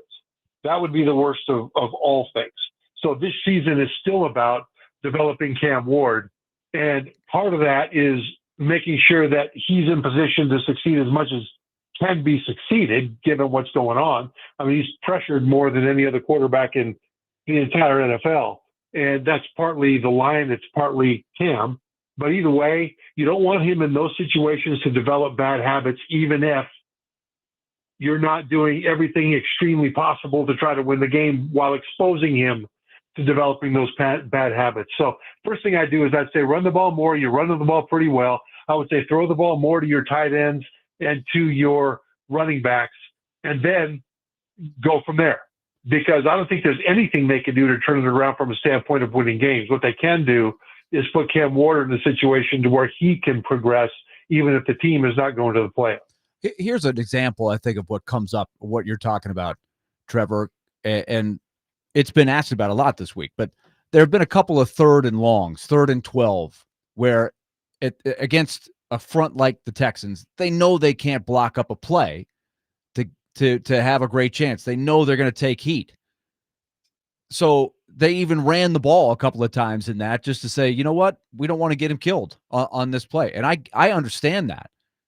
So when they are in those types of situations, that to me is going to put this to the test, is because you have to take the criticism of admitting that you can't block up plays when it's 3rd and 12. You can't protect your quarterback, at least not right now, until you could get Latham back, et cetera. Yeah, and you know, the hard thing about that is that then you'll be criticized as coaches for not doing everything you can to try to win football games. Exactly. Right? And so you're in a catch-22 here. So what do you want to do? Do you want to do everything you can to try to win football games at the expense of the development of your young quarterback? Or do you want to maximize the development of your young quarterback at the expense of maybe not putting him in a difficult situation that he might succeed in from time to time? And that's a difficult place to be. In the moment, the answer is easy. Do everything you can to win the game. But I think in the trajectory of the next 4 years or so of the Tennessee Titans, the most important thing is to develop Cam. And I'm not saying don't try to win football games. What I'm saying is don't put it on him to win football games when it makes it worse for him in every other way. How do you feel about trading Jeffery Simmons? Because that's another thing that fans are like, wait a minute, they're lacking good players. Why would you trade your best player, especially that he's the guy that's playing well right now? But in the moment and in the big picture are two different things. So how do you feel about it? Yeah, I'm torn by that.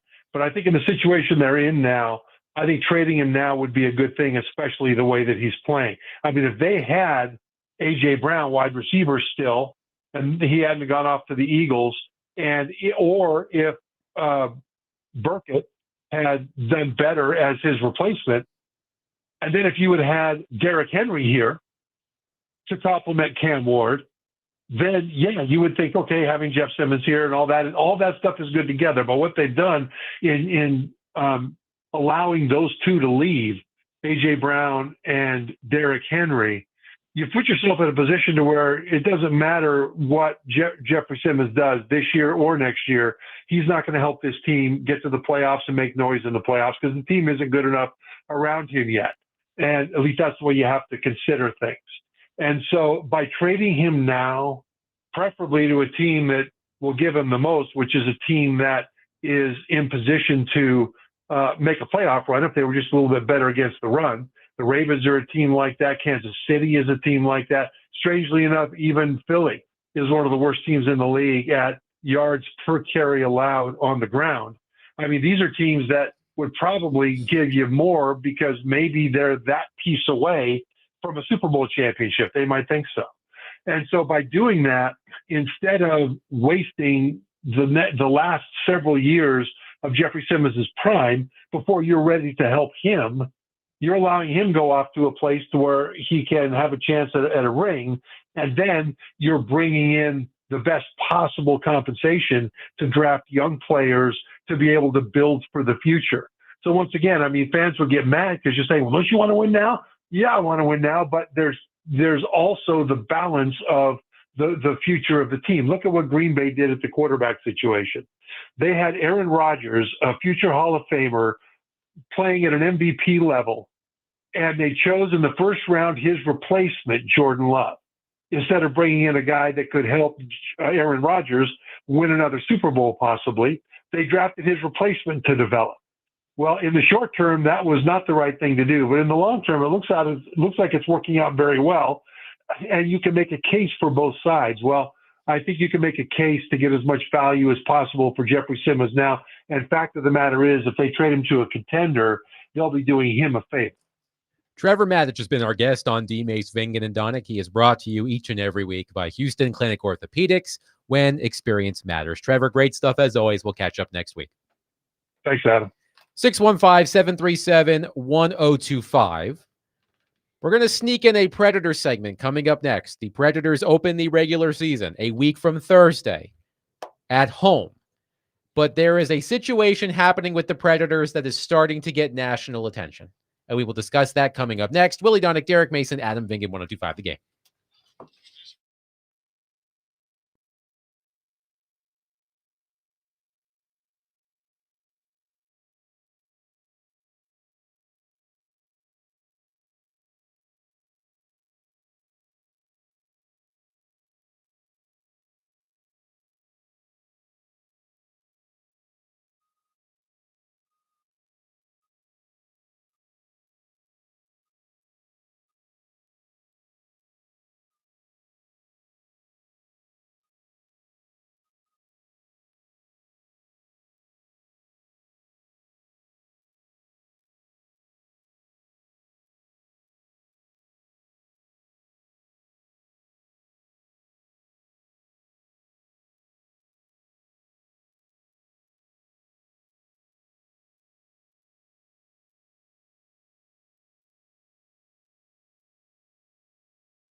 D-Mace, Finnegan, and Donick 102.5 The Game. We are brought to you by Bax Homeworks. Remodeling done right. Get a free estimate at baxhomeworks.com. The Nashville Predators open the regular season a week from Thursday at Bridgestone Arena against the Columbus Blue Jackets. And Predators fans, a programming note.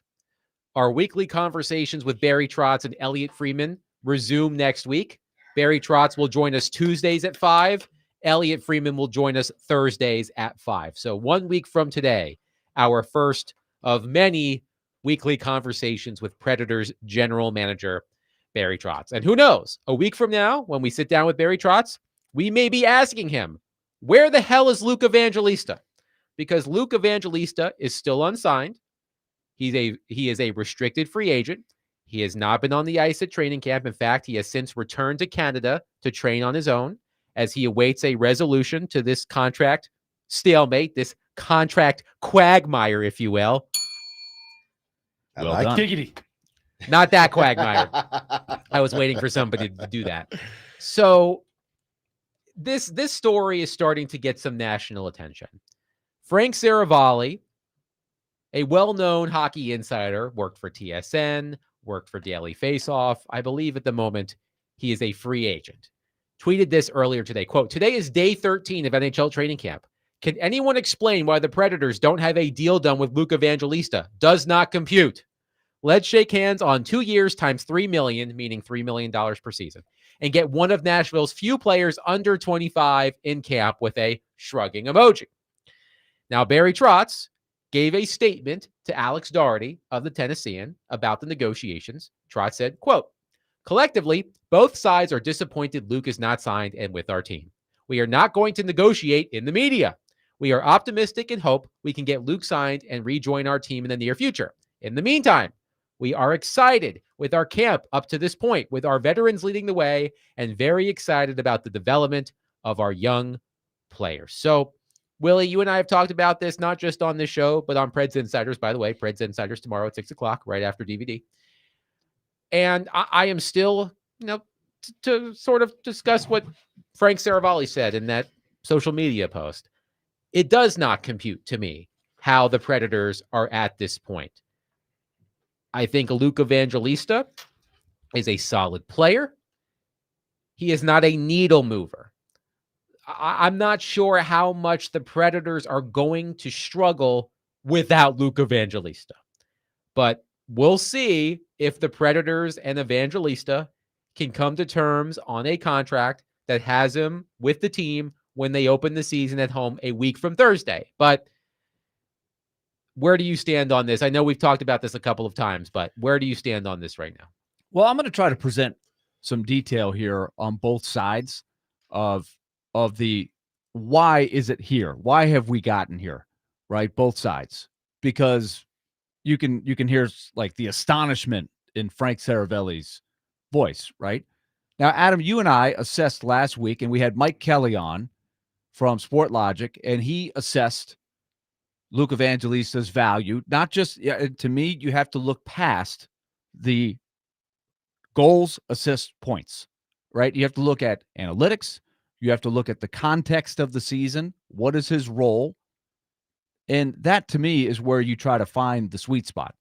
Mike Kelly, correct me if I'm wrong, Adam, said somewhere in the neighborhood of $2.5 million per year on a 2-year deal would be fair in his mind. And that is cross-checked. I saw a second reference, capwages.com. They have projected cap for Luke Evangelista at 2.51. So I think it's debatable. I don't think it's as simple as Frank Saravalli saying, hey, 2 times 3, done deal. So let's look at Evangelista's season last year. And look, I'm the first to say they need to get him here. He needs to be here for them to be the best team that they can be. He's an important part of their team. But you used a really good phrase, needle mover. Last year, he was coming off a very good rookie season in which he had 38 points, and he helped the team overachieve to get to the playoffs as sort of a complimentary You described him as a middle six player. Is that do you think that's accurate? Yes, meaning a second or third line player. Yeah, and a guy that can score some, and he's a good playmaker. He's got great hockey IQ. He sees the ice. He knows the system, and he's on the cover of Nashville Lifestyle magazine. That doesn't hurt. One of Nashville's most beautiful people. Most beautiful people. Doesn't hurt at all. Yeah. I don't know if that factors into negotiations. Look, let's just put it this way. Along those lines, I would ask for a bump. He's a popular player. Yes. With a certain section of the Predators fan base. And that skews younger and female. He is a great personality with the media. He is engaging. The players like him. He's got great hair. That's coming from the three of us. Exactly. Come on. Have hair. Everybody does compared to us, but Exactly. he's got a great flow. He's got the lettuce, no question about it. Okay, so here's his season last year. Okay, he made $791,000 last year on his entry level contract. So if he were to get even $2 million or just over $2 million, that's like 150% raise. And he's coming off a year where he had 10 goals and 22 assists. But let's break that down a little further, okay? The first 39 games of the season, basically half the year, he was healthy, scratched a couple of times. And the season, would we agree, kind of slipped away in the first half of the year. Yes. Right? Mm-hmm. That's when they really needed to be at their best, and it unraveled. He had 4 goals, 10 assists, 14 points. Was he alone in the struggle? No. Everybody struggled. Mm-hmm. So I'm sure from his agent's side, he's going to say, look, he wasn't alone. But if I'm the Predators, I'm saying you want a big raise. And in the first half of the season, that really was the defining part of the season when everything was on the line, his production dropped big time. Is that fair to say, Adam? Yes. Do you disagree with any of that? Did they move him from his first year to his second year? Did they move him? Like, in other words, was he playing the same role? Was he playing the same role? I think he was playing the same role that he was playing. Okay. He was in the middle six. And of course, it was just one of a gazillion things that was just not working the way they hoped it would work. It just didn't work. Then here's the thing that nobody really seems to bring up when they're talking about this. He got injured January 7th at Winnipeg, and it was a pretty significant injury. And I don't know for a fact, but you could, by judging, looking at the videotape and things like that, it looked like a high ankle sprain to me. And from there, he missed a bunch of games. Then he came back for a couple games right before the Four Nations face-off. The dad's trip was in there. He played a couple games. Then they had the long break. And before the long break, they decided to shut him down again. So he was not fully healed. Comes out after the break, and it took him a while to get going. So the next 15 games, he had only 2 goals and 2 assists. So all that to be said, the first 54 games of the season, he's got 6 goals, 12 assists on the year. He did finish the year on a really nice run. 14 games to end the year. 4 goals, 9 assists, 13 points. So that makes the end of the season in 68 games look better, right?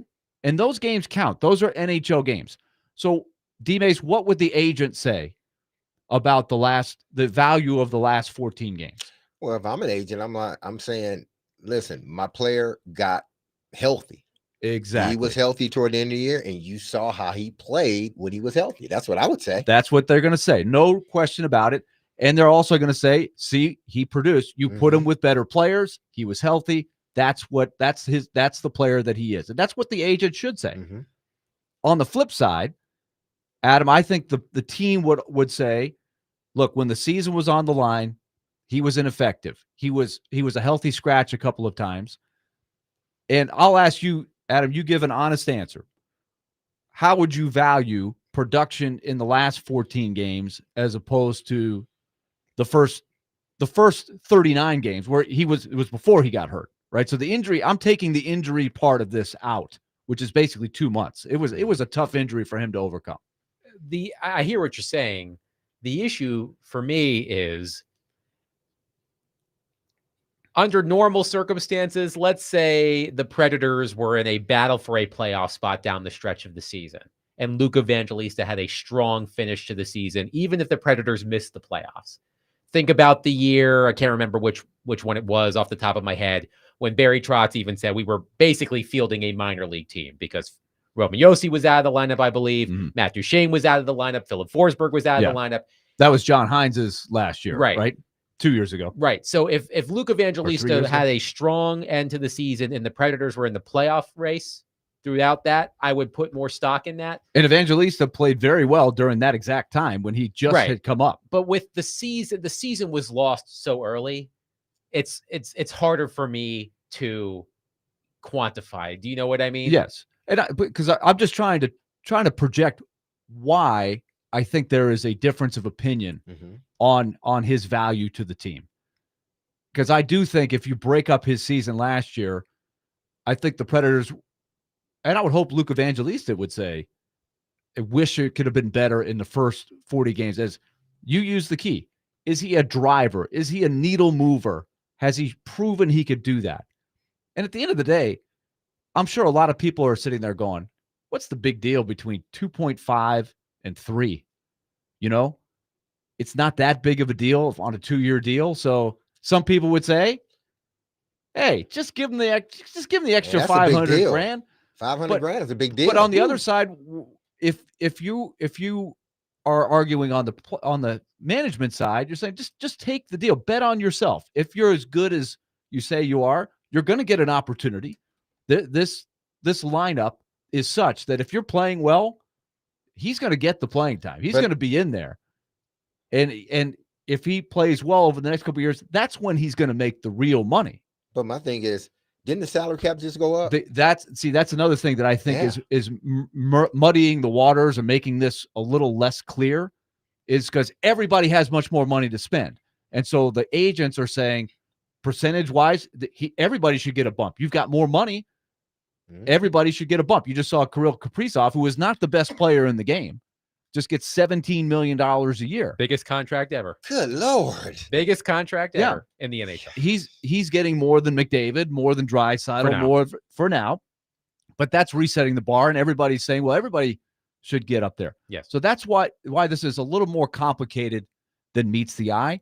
All that to say, I don't know how this is going to end up, but I think from afar, I see people saying nationally, they've got to have him. They don't have anybody else. But I think from the management side, they're seeing guys like Reed Schaefer, Joachim Kemmel, Matthew Wood, and they're saying they're kind of excited about this group that is probably not ready to make a big dent now. But are they willing to, in this year where the season could go a lot of different ways, see what they've got in these young guys? Ultimately, everything is riding on the young crop. Brady Martin, Matthew Wood, Tanner Molendijk, Reed Schaefer, all of these guys that they've been marinating for a couple years that are still really young, couple years younger than Evangelista. That's what they see as why I think, are willing to wait it out a little bit with Evangelista. 615-737-1025. Your Predators thoughts. The Predators are on the ice to start the regular season a week from Thursday at Bridgestone Arena against the Columbus Blue Jackets. Of course, we will be there. I believe all of our programs will be at Bridgestone Arena on next Thursday. That is. Again, programming note, Predators fans, Barry Trotz will join our show weekly starting Tuesday, a week from today at 5 o'clock. Elliot Freeman of Sportsnet will join us every Thursday, starting next Thursday at 5 o'clock. 615-737-1025. All right, coming up next, it's time for our somewhat regular Cam Ward vibe check. We haven't done one of these in the regular season.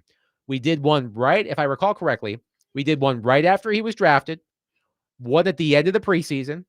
We are now 4 games into his NFL career. We're going to do another Cam Ward vibe check. So you can tell us right now, 615-737-1025, how you're feeling about Cam Ward. We'll break it all down. Coming up next, Willie Donick, Derek Mason, Adam Vingan, 1025 The Game.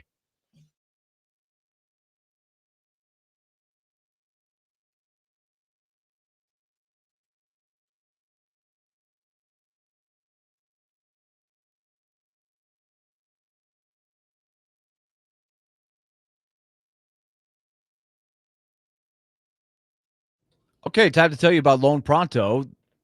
If you are stuck in a mortgage rate that's a little bit high, let's just say the timing wasn't right, you had to take what was offered at the time, and the rate is high. Well, Loan Pronto wants to emphasize that they can get you a lower rate right now, which means you can do the rate reduction home loan program and get locked into a lower rate, which means you're going to save hundreds of dollars per month. You're also going to skip your next 2 house payments. So if you've never done this before, by all means, call Loan Pronto right now. They've got a great system. They're rated very high in efficiency, customer service, and they're just a phone call away. You can get lower payments, more money in your pocket, and a fresh start with a better mortgage. 615-499-5780 or visit loanpronto.com. That's 615-499-5780 or go to loanpronto.com. Lock in that new rate. Skip the next 2 house payments. Equal housing lender, NMLS 1661781, subject to lender approval, NMLSconsumeraccess.org.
D-Mace, Vingan, and Donick, 102.5 The Game, broadcasting from the Busy Bee Plumbing, Heating, and Air Conditioning Game Nashville Studios, home of the $99 yearly Beehive membership, where the buzz is always about great service. Willie Donick, Derek Mason, Adam Vingan, and David Janes here with you. We hope you are having a wonderful day and a not stressful commute home. Like, why couldn't I think of the word for not stressful? Leisurely? Leisurely. Thank you. There you go. That's not worthy of a bell, though. No, not really. But it's a good word. It's a good word. Real quick, before we get into our vibe check here. Mm-hmm. A couple of games in the books now in the day one of the baseball postseason. Tigers edged the Guardians 2-1 in a great pitcher's duel. It's so interesting. Those two teams played a bunch down the stretch. The Guardians made an amazing run to overtake the Tigers, but the Tigers managed to squeeze in, and they beat the I almost said the I word. They're not the I word anymore, the Indians. But Tarek Skubal, 14 strikeouts. Tigers had a safety squeeze to get a 2-1 lead and hung on for dear life to win the first game. And it looked like a Little League game where the two pitchers were so dominant, nobody hit the ball out of the infield. So the Tigers are 1 win away, as are the Cubs at Wrigley Field. Another beautiful, great atmosphere. This is a throwback to my childhood, the 84 LCS Cubs Padres. But Dansby Swanson and the Cubs won 3-1. Swanson didn't do a whole lot, but back-to-back homers in the fifth inning was the key for the Cubs. About to get started here in the next hour. Yankees Red Sox at Yankee Stadium. Adam has already asked me if I'm going to hate watch the Yankees. Of course, of course. But Yankees Red Sox, one of the greatest rivalries in sports. That's going to be great theater tonight. And then the late game, the Dodgers against the Reds. It should be the Mets. But I'll root for the Reds. I'll jump on the Reds bandwagon. I'm not a hater. I'm not bitter. Yes, I am. Pretty much. I'm bitter. Yeah. You'll be very happy if they do. I'm telling you, like, I've said this before. I am a petty sports fan. If your team beats my team, I don't want your team to succeed. So it's like, oh, the Reds, they beat out the Mets for the final playoff spot. I hope the Reds do well. No! I hope the Reds get their asses kicked. Oops, I said ass again. Sorry, guys. It's been a couple of hours. It's okay. Speaking of Cam Ward. And this is something we're going to do throughout the course of the season. I think this is the third time we've done this. The first time we did this was right after the Titans officially drafted Cam Ward with the number 1 overall pick. And then we did it again at the end of the preseason. We call it the Cam Ward vibe check. So here's what I need you all to do at 615-737-1025. Simply tell me, how are you feeling about Cam Ward after 4 weeks? That's all I need to know. It's a vibe check. So let's just quickly, before we get Willie and Derek, to answer this very question. We know the Titans are 0-4. We know that Cam Ward is 64 for 64 completions out of 125 attempts, 614 yards, 2 touchdowns, 2 interceptions. So a completion percentage of 51.2%. He has been sacked a league high 17 times, and he has been pressured on 44% of his dropbacks. Man. So keep that all in mind. And we're going to dig into the weeds a little bit here. We'll get into some fancy stats and such. But this is all I need to know from you at 615-737-1025. A simple vibe check. How are you feeling about Cam Ward through 4 weeks? Willie Donick, why don't you answer that question first? Okay. And so I'm going to go with your thing, a vibe check, and not let's get deep into the weeds on the stats, even though that will be part of it. Yeah. And it has to be. But what I like so far, I like that he's still got spunk. He's got passion. He has not been broken by all of the chaos around him. A lot has gone wrong, even more than I envisioned. And it starts with the offensive line. The injury to J.C. Latham is a killer. The chain reaction with that, and the fact that Dan Moore has not been as good as they hoped he would be. Not even close. That is hurting them big time. They cannot block plays for 3rd and long. But despite all that, I love his competitive juices. He's got a great arm. I think he's going to work hard to get better at the things he can get better at, reading defenses and such. So my vibe check is, in the fire, he is holding tight in the fire suit. Like you picture the guy in the fire suit running through the fire. That's Cam Ward right now. He's got a pretty good suit on. I hope it stays tight. Hope it stays in there. Here's when you said that, the first thought that came to mind is not the fire suit, but when police officers are training canines and they have the guy wearing the big suit, and then they unleash the German padded Shepherd. suit, And yes. that Cam Ward is in that suit right now. Cam Ward is on the ground in that suit with the German Shepherd tearing at his, or attempting to tear at his flesh. He's holding strong. But you said fire suit. I say whatever you call that canine suit. Anyway, Derek Mason. I'm good with Cam right now, but I still think there are things that he needs to get better at, and I'm with Trevor. You don't want him, and I've said this even at the beginning. You want to make sure, above anything else, that he doesn't develop new bad habits. That's what you want. Now, he's going to have some bad habits coming into the league. What you try to do is you try to, get rid of those or minimize whatever, bad habits he has or whatnot. You try to minimize those. You don't want to increase those bad habits. And we've seen so many times with bad teams, quarterbacks develop bad habits. Again, I will go to this. Everybody praised Cam Ward for throwing that pass across his body to the other side of the end zone to hit Iomanner. Great throw. But I don't want to get used to that. I want to know he can do it. It's great. There are a lot of quarterbacks that can do that. But I want to see him develop inside the pocket. Then we can have all that stuff. But if his only big plays are coming on those type of plays, you are putting him in positions where he's developing bad habits. We can look to last year, Caleb Williams. Why you think it's so hard? Why it's been so difficult for Ben Johnson to get through or get Caleb back on track? Because he developed so many bad habits. Even the ones he had in college, they became double in the NFL. Those things he were doing in college, those bad habits that we loved, that looked good in college, Heisman Trophy real plays, he brought that to the NFL, and nobody taught him how to develop within the pocket. So he was doing all these crazy things, and his team wasn't winning. And what he was doing was going further and further down that rabbit hole of not coming out, period. Luckily, Chicago decided to change their coach, and it seems like he's getting back on track now.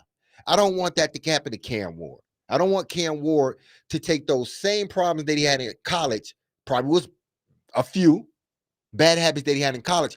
I don't want those things to multiply now, because if they're multiplying, you're not doing your job in developing the quarterback. So right now, I'm good with Cam, but just like the first 3 games, the past game I saw, there were passes that still, and I get it, when listen, I hadn't been a quarterback, so I can't tell you, if you've been, pressured 100 times and sacked 79 times, that, everything just don't start looking the same after that.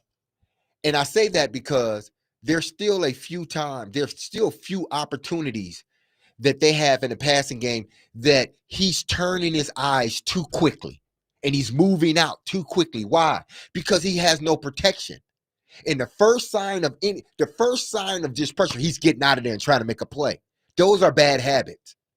And you don't want, and it's not because he wants to, it's because he have to. And even when he doesn't, he still sort of leaves the pocket if it starts to get a little mushy in there. You don't want him to be afraid of the pocket. You don't want him to have happy feet in the pocket where he's looking at every turn, he's looking to get out. Those are bad habits you don't want him to develop. And I think those are starting to creep in. But outside of that, his eyes needs to get faster on his eyes.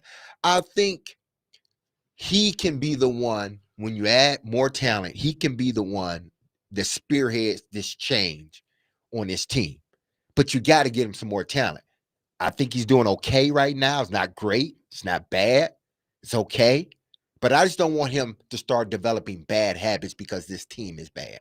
Here's one thing that sticks out to me as I look at his statistical profile. His time to throw, his average time to throw, has increased every game. Well, the first 2 weeks, it was the same. 2.89 seconds against the Broncos, 2.89 seconds against the Rams. Against the Colts, it was 2.97. Against the Texans, it was 3.1. So you want him to get the ball out of his hands quicker. And I understand the limitations of the offensive line, but that number has increased steadily over his first 4 games. Okay, so would we agree with that number when we put our eyes to that? I do not agree with I don't know that I Yeah. see I see a firestorm each of the 4 games with pass protection. So I those numbers, that's I think that the key with analytics is does the eye test match the analytics? So I don't know what the explanation would be. It just doesn't seem like he's had more time. Does it to you, Adam?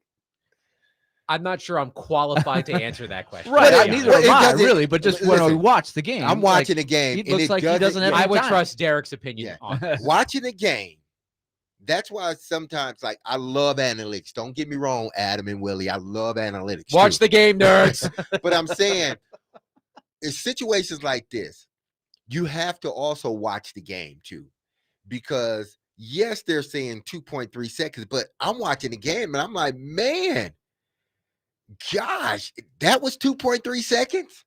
Like, man, oh, man, that seemed like it was 1 second. By the way, the only qualified quarterbacks who have longer average times to throw than Cam Ward: Jared Goff, Brock Purdy, Geno Smith, Caleb Williams, and Justin Fields. Is it because these guys are able to move? Well, no, because Lamar's the same.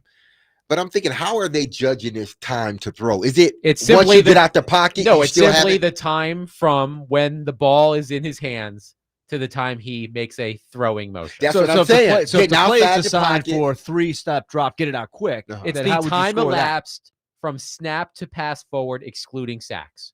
Time elapsed from snap to pass forward. So that could mean him running around and then throwing the ball, play action, all this other stuff. So that's why I said when you look at the game, I understand what the numbers say, but when I look at the game, it doesn't look like he has time to throw the football. Now, one of the things that is happening here, and I'm starting to see it more and more, and this is why I'm like, the bad habits, y'all need to stop it from happening. And y'all are the Titans are the only people that can stop his bad habits from happening, because as much as he want to stop them, he can't block for himself. So those habits are he's doing whatever he needs to do to win a football game. So the Titans need to help. They need to help him out, because to me, when I'm watching the game, he has gotten into this sort of habit of leaving the pocket before he needs to. And that is because he's felt so much rush. The first 2 games, it seemed like to him, he was always on his back. So now he's getting out of the pocket. If he feels just a little, just like if he just sense a guy on his left hand, if he even sense a guy on it, he's leaving. And those are bad habits. Why? Not because of him.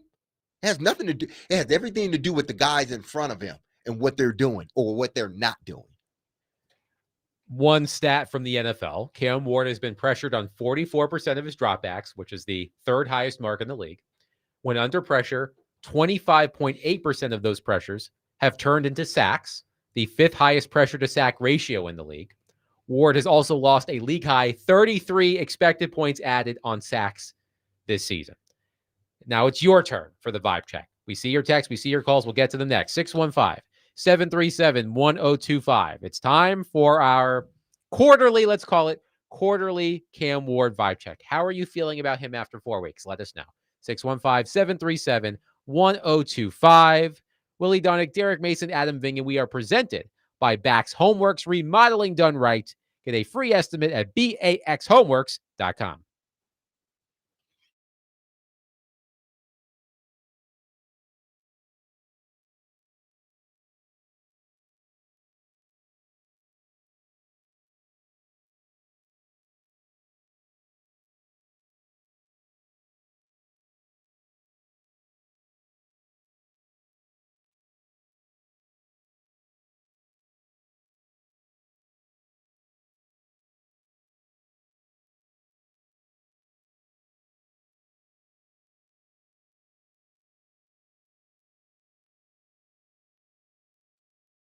It's the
this rearranging of deck chairs.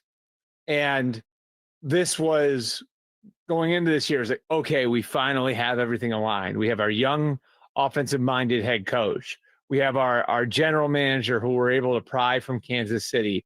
We have our president of football ops who's going to oversee the whole thing and make sure everything's aligned and turn us into a more forward forward-thinking organization, and all of this stuff is all set up. And now you're going to fire the coach a month in? Yeah. I mean, think about that.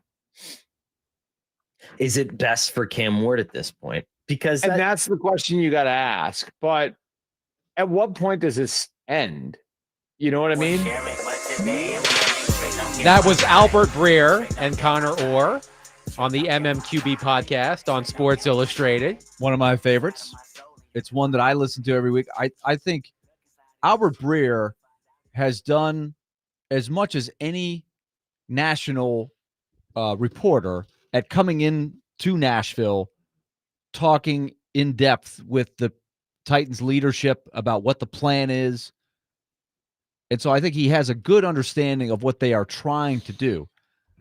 And I think that's an important thing to keep in mind. I thought that was good perspective there. You put all this stuff in place, and then you're going to scrap it after 1 month. As bad as it is hard to keep your eye on the big prize and keep asking the same question. What is best for Cam Ward? And I guess that's the dilemma that the Titans find themselves. Do you want to change another coach? One, for the franchise, but then two, more importantly, you want to change the coach for your rookie quarterback? Or do you want to, see if see if it gets better? Because again, like Trevor said, what is the most important thing? Developing the quarterback. Do you want to win football games? Absolutely you do.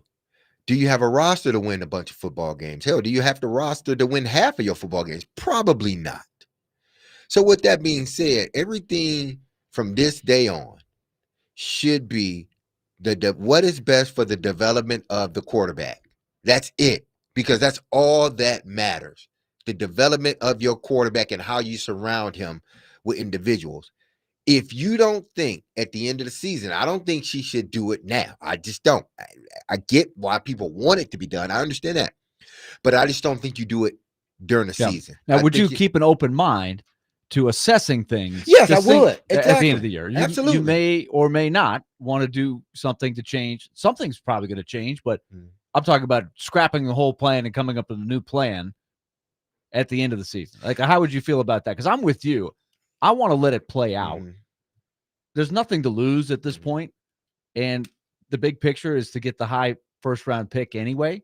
So how do you feel about, or do you think he's done at the end of the year no matter what? Even if they do what you're saying, and that is ride it out, don't make any more changes from here.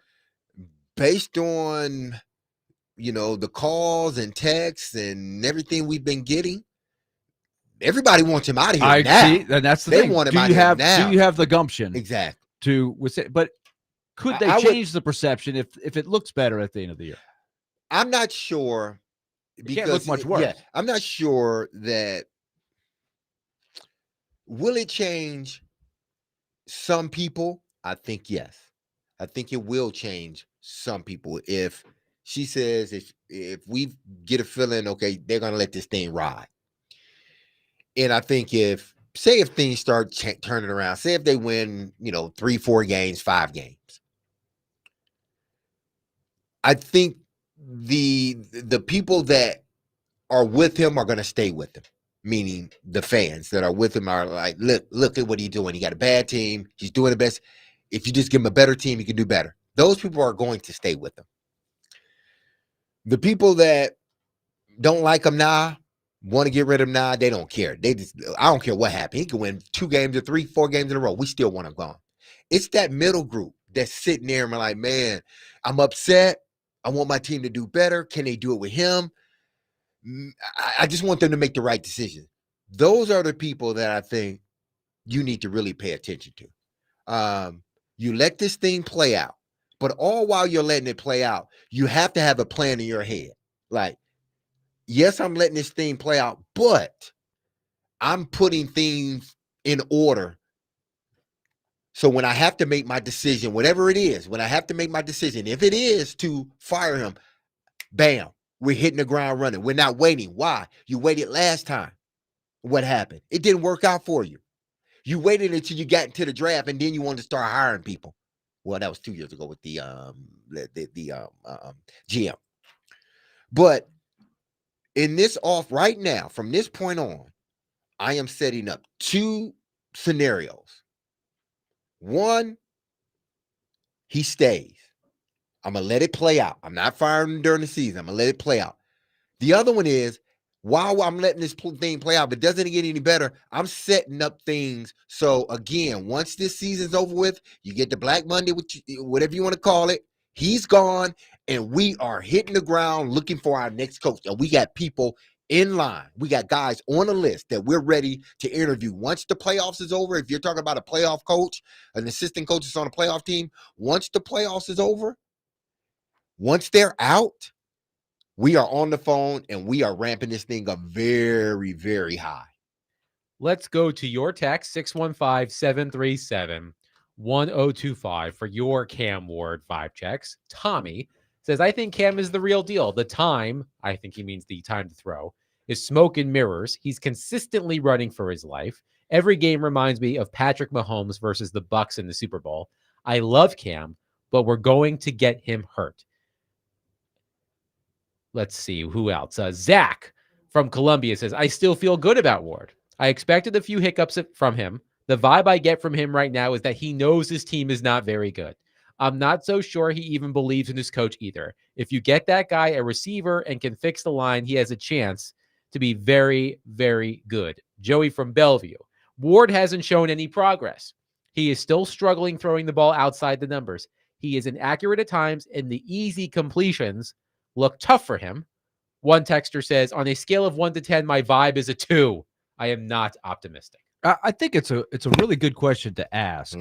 Is Mike Borgonzi and Chad Brinker, and let me say this: I really would like to hear from Borgonzi and Brinker. If Rand Carthon was going to be skewered for not facing the media, then we do need to hold Borgonzi and Brinker to the same standard because they are letting Brian Callahan absolutely be thrown to the wolves. He's got to answer all of the questions, a lot of which have to do with Brinker and Borgonzi.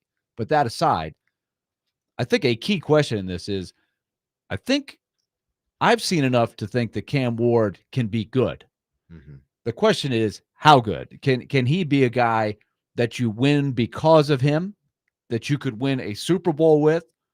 Or is he a guy that you could win with him if you have a great roster around him? Like, there's a lot of levels of good, as we have defined. And so the caller or the texter there pointed out some really good things. Like, when he does have better support, how's it going to look? Is he going to be accurate enough? Is he going to be able to put maybe a little more touch on the ball? Because every week I still see some of those hard ones that I know he doesn't have the greatest wide receivers. He doesn't have good wide receivers at all. But those are tough catches, right? So there's room for improvement there. No, you're absolutely right. And, you know, I get those that are looking at this and saying, well, he's not developing or he's a 2. It's tough. I think he's doing what he can in the situation that he's in. It's not going to always. I talk about his eyes being faster, you know, but things got to work up front the right way, I think, in order for a quarterback to be able to scan the way he needs to scan. Again, just watching the games, not just the last one in particular, a lot of times he's getting pressure that's coming right up the middle. Moore Jr., he's just it. I thought it. No, I'm not gonna say that. He's just not playing good. He's not. So every time he drops back, it's like, man, if it ain't one guy in his face, there's another guy in his face. And again, even when ain't nobody in his face, there's still people in his face because when it's happening so much, it's like, I don't know how it feels really to not have someone in my face. So there are things he needs to get better at. But again, I want people to understand and realize this. You're talking about a guy that it seems like he has that potential. he's a rookie quarterback. And even when things are good, rookie quarterbacks still struggle. Joe Flacco went to the AFC Championship, but we had a damn good team that year. He still struggled at times because he's a rookie quarterback and he's learned. And we had everything set up for him, run game, pass game, but he's a rookie quarterback. So he still made those rookie mistakes, even when his pocket was clean. And it was clean a lot because we ran the ball a lot. And when we passed, it was play action. So he got time. I don't think people understand how hard your job is as a rookie quarterback coming in. And on top of that, the roster's bad. The play is bad every week, it seems like. It's not getting better. How is he supposed to thrive? And that's what I got to tell myself sometimes. Like, I'm watching and I'm getting frustrated, but then I got to sit back and say, well, how is he supposed to thrive in this? Who is supposed to thrive in this? Yeah. That's just the way I see it. I think that's a great point, because I still see, like, if he had better things around him, I think we would be asking the question, is he truly a special enough talent person, player, that was worthy of the first overall pick? But we can't even get to that question because it's so hard to evaluate him. Brian on our text line says his vibe check is numb. Hard to feel anything for the Titans. Brian must be listening to a lot of Linkin Park right now. Skylar said the Titans, Pink Floyd, the Titans should have never started Cam Ward this season. Not because he's not good enough, but this team is so bad that it's hurting him in his development. Letting him sit a year while they get more draft picks around him next year just made too much sense. Now we hope they don't ruin him. The other thing too, and a few people who are much smarter than me when it comes to analyzing football have pointed this out. And tell me if you guys agree as well. The spectacular plays, the highlight reel plays, I should say, that Cam Ward has made this season feel like they're independent from the scheme. They're improvisational, which we know Cam Ward can do. That was part of the allure of Cam Ward. The touchdown pass to Iamaner. He had the other pass to Iamaner. But how many, again, this is a better question for Derek. How many times has Cam Ward made a play that you were impressed by that was a result of the scheme? And can we judge that based on the talent and its relative inability to go out and perform? I mean, he's made plays within the scheme. They just hadn't been able to take advantage of those series that he's made plays within the scheme. If they take advantage of the series and score, we look at it a little bit different. But if he makes a tight throw on 3rd and 10, and then 3 plays later, they're kicking the ball, they're punting the ball, that's a loss. Those are lost plays, because those plays that are good plays within the drive, you don't capitalize on them. They just end up being just good plays. A wasted play, that's what it is. A wasted play. Why? Because you didn't finish the drive off and score. That's what Cam talked about this past weekend. We're not doing what we need to do. And then once we get across the 50, we just, for whatever reason, we couldn't get anything going. They couldn't sustain drives long enough. And when you can't sustain drives, whatever good plays you have, people forget about them. Quickly, Zach on our text line says, if the line could give him an extra half a second, I think we would see Cam be able to put those throws to his receivers with a little more touch on them. Seems like he throws it harder at times to get the ball out of his hands quicker and makes it harder to catch. That being said, these receivers got to help the man out. They don't get open. I try my best not to, unless it's just obvious, I try my best not to criticize those guys. I'm partial to receivers. So, and I know how hard the job is, especially if you're not getting the targets and the flow of the game. And there's a lot that goes into it that I understand that a lot of other people may not understand. But they're not getting open. They're not. If you watching the game, it's just like nobody's getting open. I can see why, the offense isn't, moving the ball down the field the way it needs to be, because no one's getting open. That's why I advise, or I challenge, let me say that. a challenge in a good way.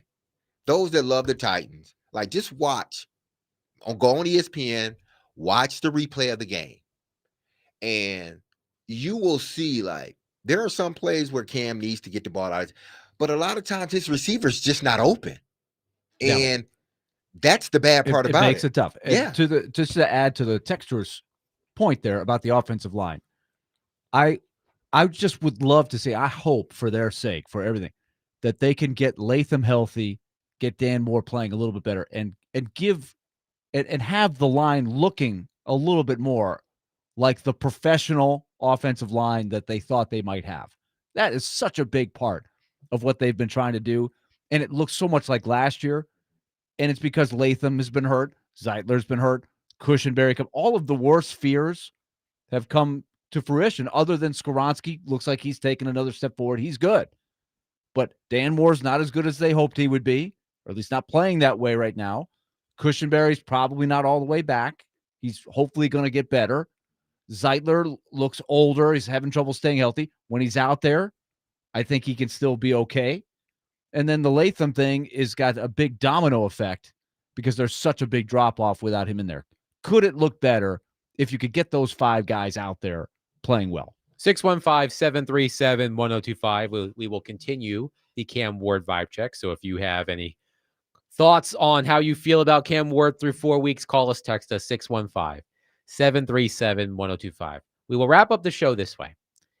If you were fantasy booking a boxing or wrestling match between 2 NFL coaches, I don't think you could well, you probably could, but you may have a hard time coming up with a bigger mismatch than Robert Saleh versus Liam Cohen.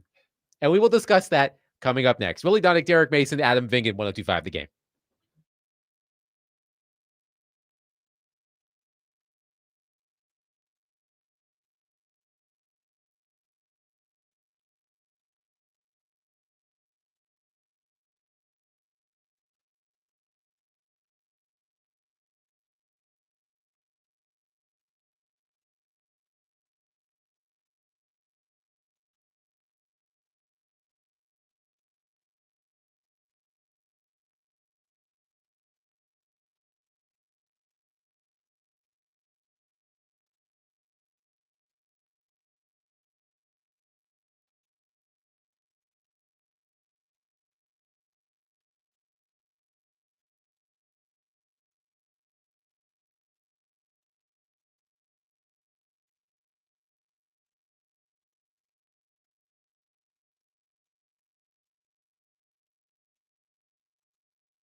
I'm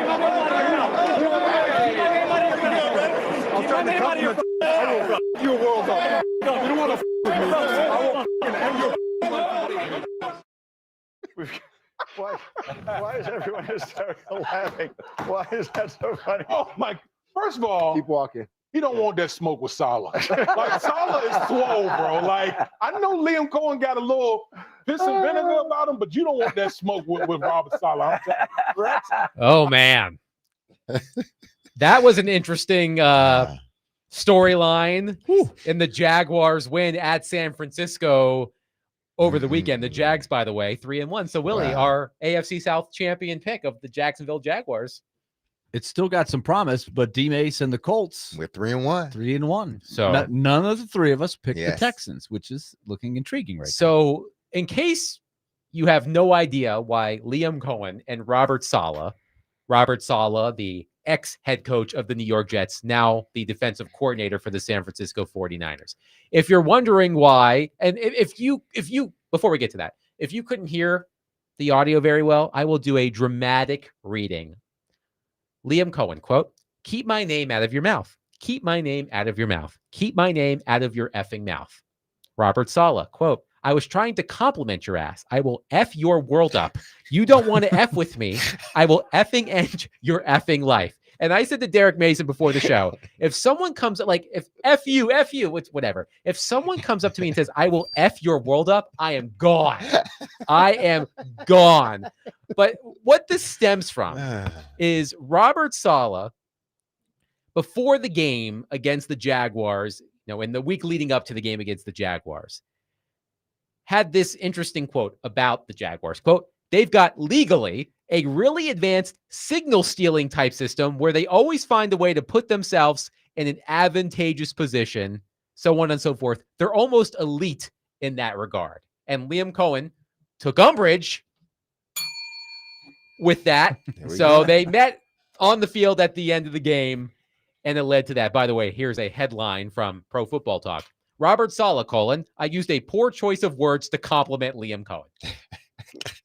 He was attempting to compliment him. That's what he called it. I am intrigued by this legally advanced sign stealing thing. I want to know more about this. Well, whatever they're doing, it's legal. And it's apparently working. It's working. So I really would like to know what everybody meant by all that Yeah. stuff. Legal sign stealing. I know that it exists, Well, but I wonder how much gamesmanship was going in. If that was out there, yeah, like, was that planting the seed? Like, I know what you're doing. You better watch it. Could have been. I don't know. Oh, I do want to know the subplot now that this has all been the gauntlet's been thrown down. But the bad part about it, they don't play each other. Like I know. It's just like they may not see each other until maybe the 3 Super years from Bowl, now, if not the Super Bowl, but 2 or 3 years from now. Yeah, you're right. Dang it. This from ESPN. Saleh, this was from last week, added that other coaches such as Sean McVay and Kevin O'Connell, both of whom either worked with Shanahan previously or have worked in Shanahan's systems, are good at gleaning information from signals. So I don't know what this thing is, but again, that would have been a gigantic mismatch if the two of them got into an actual fight and or wrestling match. Man, Robert Saleh is swole. Robert Saleh runs the stairs in the stadium before every game, if I'm not mistaken. Hey, man, we've come to a point where coaches are getting into it. That's what I'm talking about. Matthew in Nashville says, "Does Liam have his own Connor Stallions?" LOL. I don't know. Maybe he does, but it's legal. If you want to sit in there, do your signals on the sideline, then hey, somebody gets to take them. Greg on our text line says a bigger mismatch than Liam Cohen versus Robert Saleh would be Dan Campbell versus Mike McDaniel. I don't think Dan Campbell would waste his time on Mike McDaniel. It's just like, why am I even doing this? No, I don't. No. But I love a good coaching feud. So I saw that this weekend and I was like, what are they arguing about? Then I learned all about this stuff, but I lost it at "I will F your world up." Listen, coaches get competitive just like players. You would be amazed. And now I think now fans get sort of a glimpse of what is said on the field. A lot of times the NFL a lot of that stuff they just cut out. But that was caught by a local San Francisco usually NFL news try outlet, not to, if I'm not mistaken. You would be amazed amazed like how much stuff is just going on during the game, before the game, after the game that the NFL just don't pick up, and maybe they don't want to pick it up. So this stuff like that, arguments, it's been going on forever, but now they're catching everything that is being said. So back to our Cam Ward vibe check quickly, and if you have any thoughts on that, you can get them in. We're on the air for 7 more minutes, so we've got time. 615. Yes, Willie. Quick vibe check from Yankee Stadium. The Yankees Red Sox game is underway. 737-1025. I don't really know why they started so early, because this was the time they were supposed to start with. I know, but that's You can also listen to it on 949 Fan. I mean, I actually credit baseball for starting the games earlier. You thought so the kids you could thought stay it up. started at 6. I thought it started at 6. Oh, okay. It started a little after 5. Anthony Volpe, a solo shot off of the former University actually, of Tennessee right-hander. It is 6 there. It's 6 there. Eastern. It's 6:50 Eastern. Yeah, which is very early for an Eastern time game to start. But Anthony Volpe, a solo homer to the short porch in right field off of the former University of Tennessee lefty Garrett Crochet. 1-0 Yankees, bottom of the third. Okay. That was our MLB postseason update, courtesy Tigers, of Willie Donick. Tigers and Cubs won the respective game ones earlier today. Willie Donick loves being an update anchor. Oh, I love it. He loves being an update. update Hey, man, the anchor. people need to know what's going on. I think you got a glimpse. Yeah, you did get I don't think you got a glimpse of Willie during March Madness. No, He loves the update. When we Willie were loves the update. when we were at Boom Boss during the first round Yes, of the NCAA yes. tournament, Willie was really excited. He was like, pointing Scoreboard at me. update. Scoreboard update. We got stuff going on. People guys, have I got an brackets. update. I got an update, guys. Hey, Willie loved the updates, boy. Man, that's his wheelhouse right there. Yes. Willie, he has a lot of passions. Yes. Nothing wrong with that. The Mets, the Predators, Vanderbilt, I score updates. March Madness. March Madness. Willie Donick can And now the Red Baseball Sox. playoffs. This is the groove right here. October is what it's all about. We haven't hit October yet. Well, tomorrow. Okay, you and I were talking, Willie, and this is a little sad. It's still sports, but a little sidetrack. The WNBA needs to figure something out because their season should be over. Yeah, their season should be over late July, early August, because now their playoffs is going all while the Major League playoffs is going. Football is really ramping up. College football, so it gets lost. In the mix of all this other stuff. Whereas in June, July, you saw a lot more women's basketball, talked about it on ESPN and all this other stuff a lot more. Now they say a quick couple of things about it and then move on, it seems like. So they need to change. I think they need could, to if they rethink could that. somehow get their spotlight finals by mid-September. Exactly. So it doesn't bleed too much into the football season and then the baseball postseason and then the beginning of hockey and NBA. I think that would be, you'd have a better spotlight. A couple of other Cam Ward vibe checks on our text line. Wes in Hermitage says, TBD. It's been 4 games with no O-line and a horrible roster. How would anybody know? One texter says, maybe it's time for Brian Callahan to fire Bill Callahan and maybe get somebody in there that's a little bit younger, a little bit more energy, has a better set of the game, maybe a better feel for the game or sense of the game. I mean, Bill Callahan, what is he, 80? I don't think he's that old. It's not that old. It's about 60-something. And can you imagine Brian He's Callahan still young. firing Bill Callahan? Bill Callahan, by the way, is 69 years old. He is not 80. So 69 is the new 59. That's what they tell me. I'm not there yet. Who's they? Me? Yeah, who is they, Willie? Am I representing they? I guess so. I don't know. I just threw that out there. One texter says the vibes are ass. I guess. Okay. There we go. We have a numb. We have an ass. We have a TBD. We're across the board on this Yeah. one. I mean, watching the Tennessee Titans every weekend is what I anticipate a colonoscopy feeling like when that day comes. So, oh man, ooh man, That you involves don't want it to be that bad. that man. involves a numb ass, doesn't it? I guess so. Oh boy. I thought you was talking about it hurting. I'm like, I hope it doesn't hurt as bad as what the Titans are. Well, it doesn't because I got put to sleep. Yeah, man, you so just you don't. I was knocked out. That's how I felt watching the Titans. Knocked out. I did fall asleep a couple of times on the game. I'm like, damn. That may have been. It was a tough watch. It was a tough one. I have not watched as much football as the two of you, which is another way of saying you're old.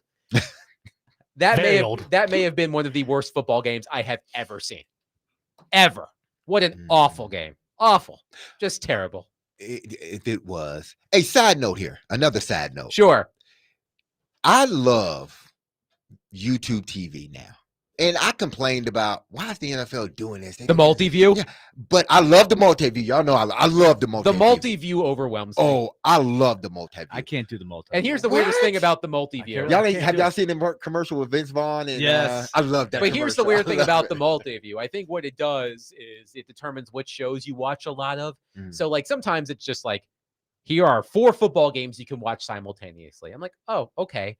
But sometimes on a non-football day, it'll be like, okay, here's ESPN, here's Nickelodeon, here's the news channel, and here's something else. It's like, I'm not going to watch SpongeBob and the Yankees and whatever news anchors on that night at the same time. What do you mean? It's a fun time. Listen, it was only meant for sports. That is only meant for sports. And I truly mean that. Because if you multi-view, I'm sorry, Derek. If you multi-view the news, yeah, something wrong. You're a sick person. Yeah, something wrong. You're a sick person. Multi-view is meant for sports and sports only, in my opinion. I love multi-view, but more importantly, like YouTube, I get to watch like 8 games, man. At one time, I'm like flicking back. I'm watching the Titans on one How television. could you watch 8 games? I got the multi-view on the television outside on the patio. 2 It's screens. like multi-view over here, 4 on screens, each. and then I got the games right here, and I got it on the Titans. But I'm watching. I can see everything else. I mean, Willie, man, like, I feel good. Willie's Willie. the only person I know who hasn't cut the cord yet. Yeah, Willie, cut it, man. Cut it. Cut it. Do it, Willie. You're gonna be the last. I'm gonna be the last guy.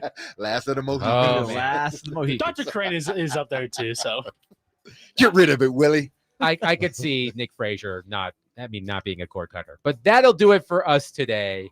A wonderful program. We appreciate your participation. As always, we'll be back tomorrow at 3 o'clock. We're going to dive into Vanderbilt's upcoming matchup against Alabama. Jonathan Hutton at 5. Silly underdog picks at 5:20. We'll catch you tomorrow at 3 o'clock. Be loved, love on your people. Have a safe, blessed, and wonderful day. I love you. The team love you. You hear that music. Don't forget about us because we will be back tomorrow at 3 o'clock on 102.5 The Game. Peace. In your heart, baby, don't you forget about me.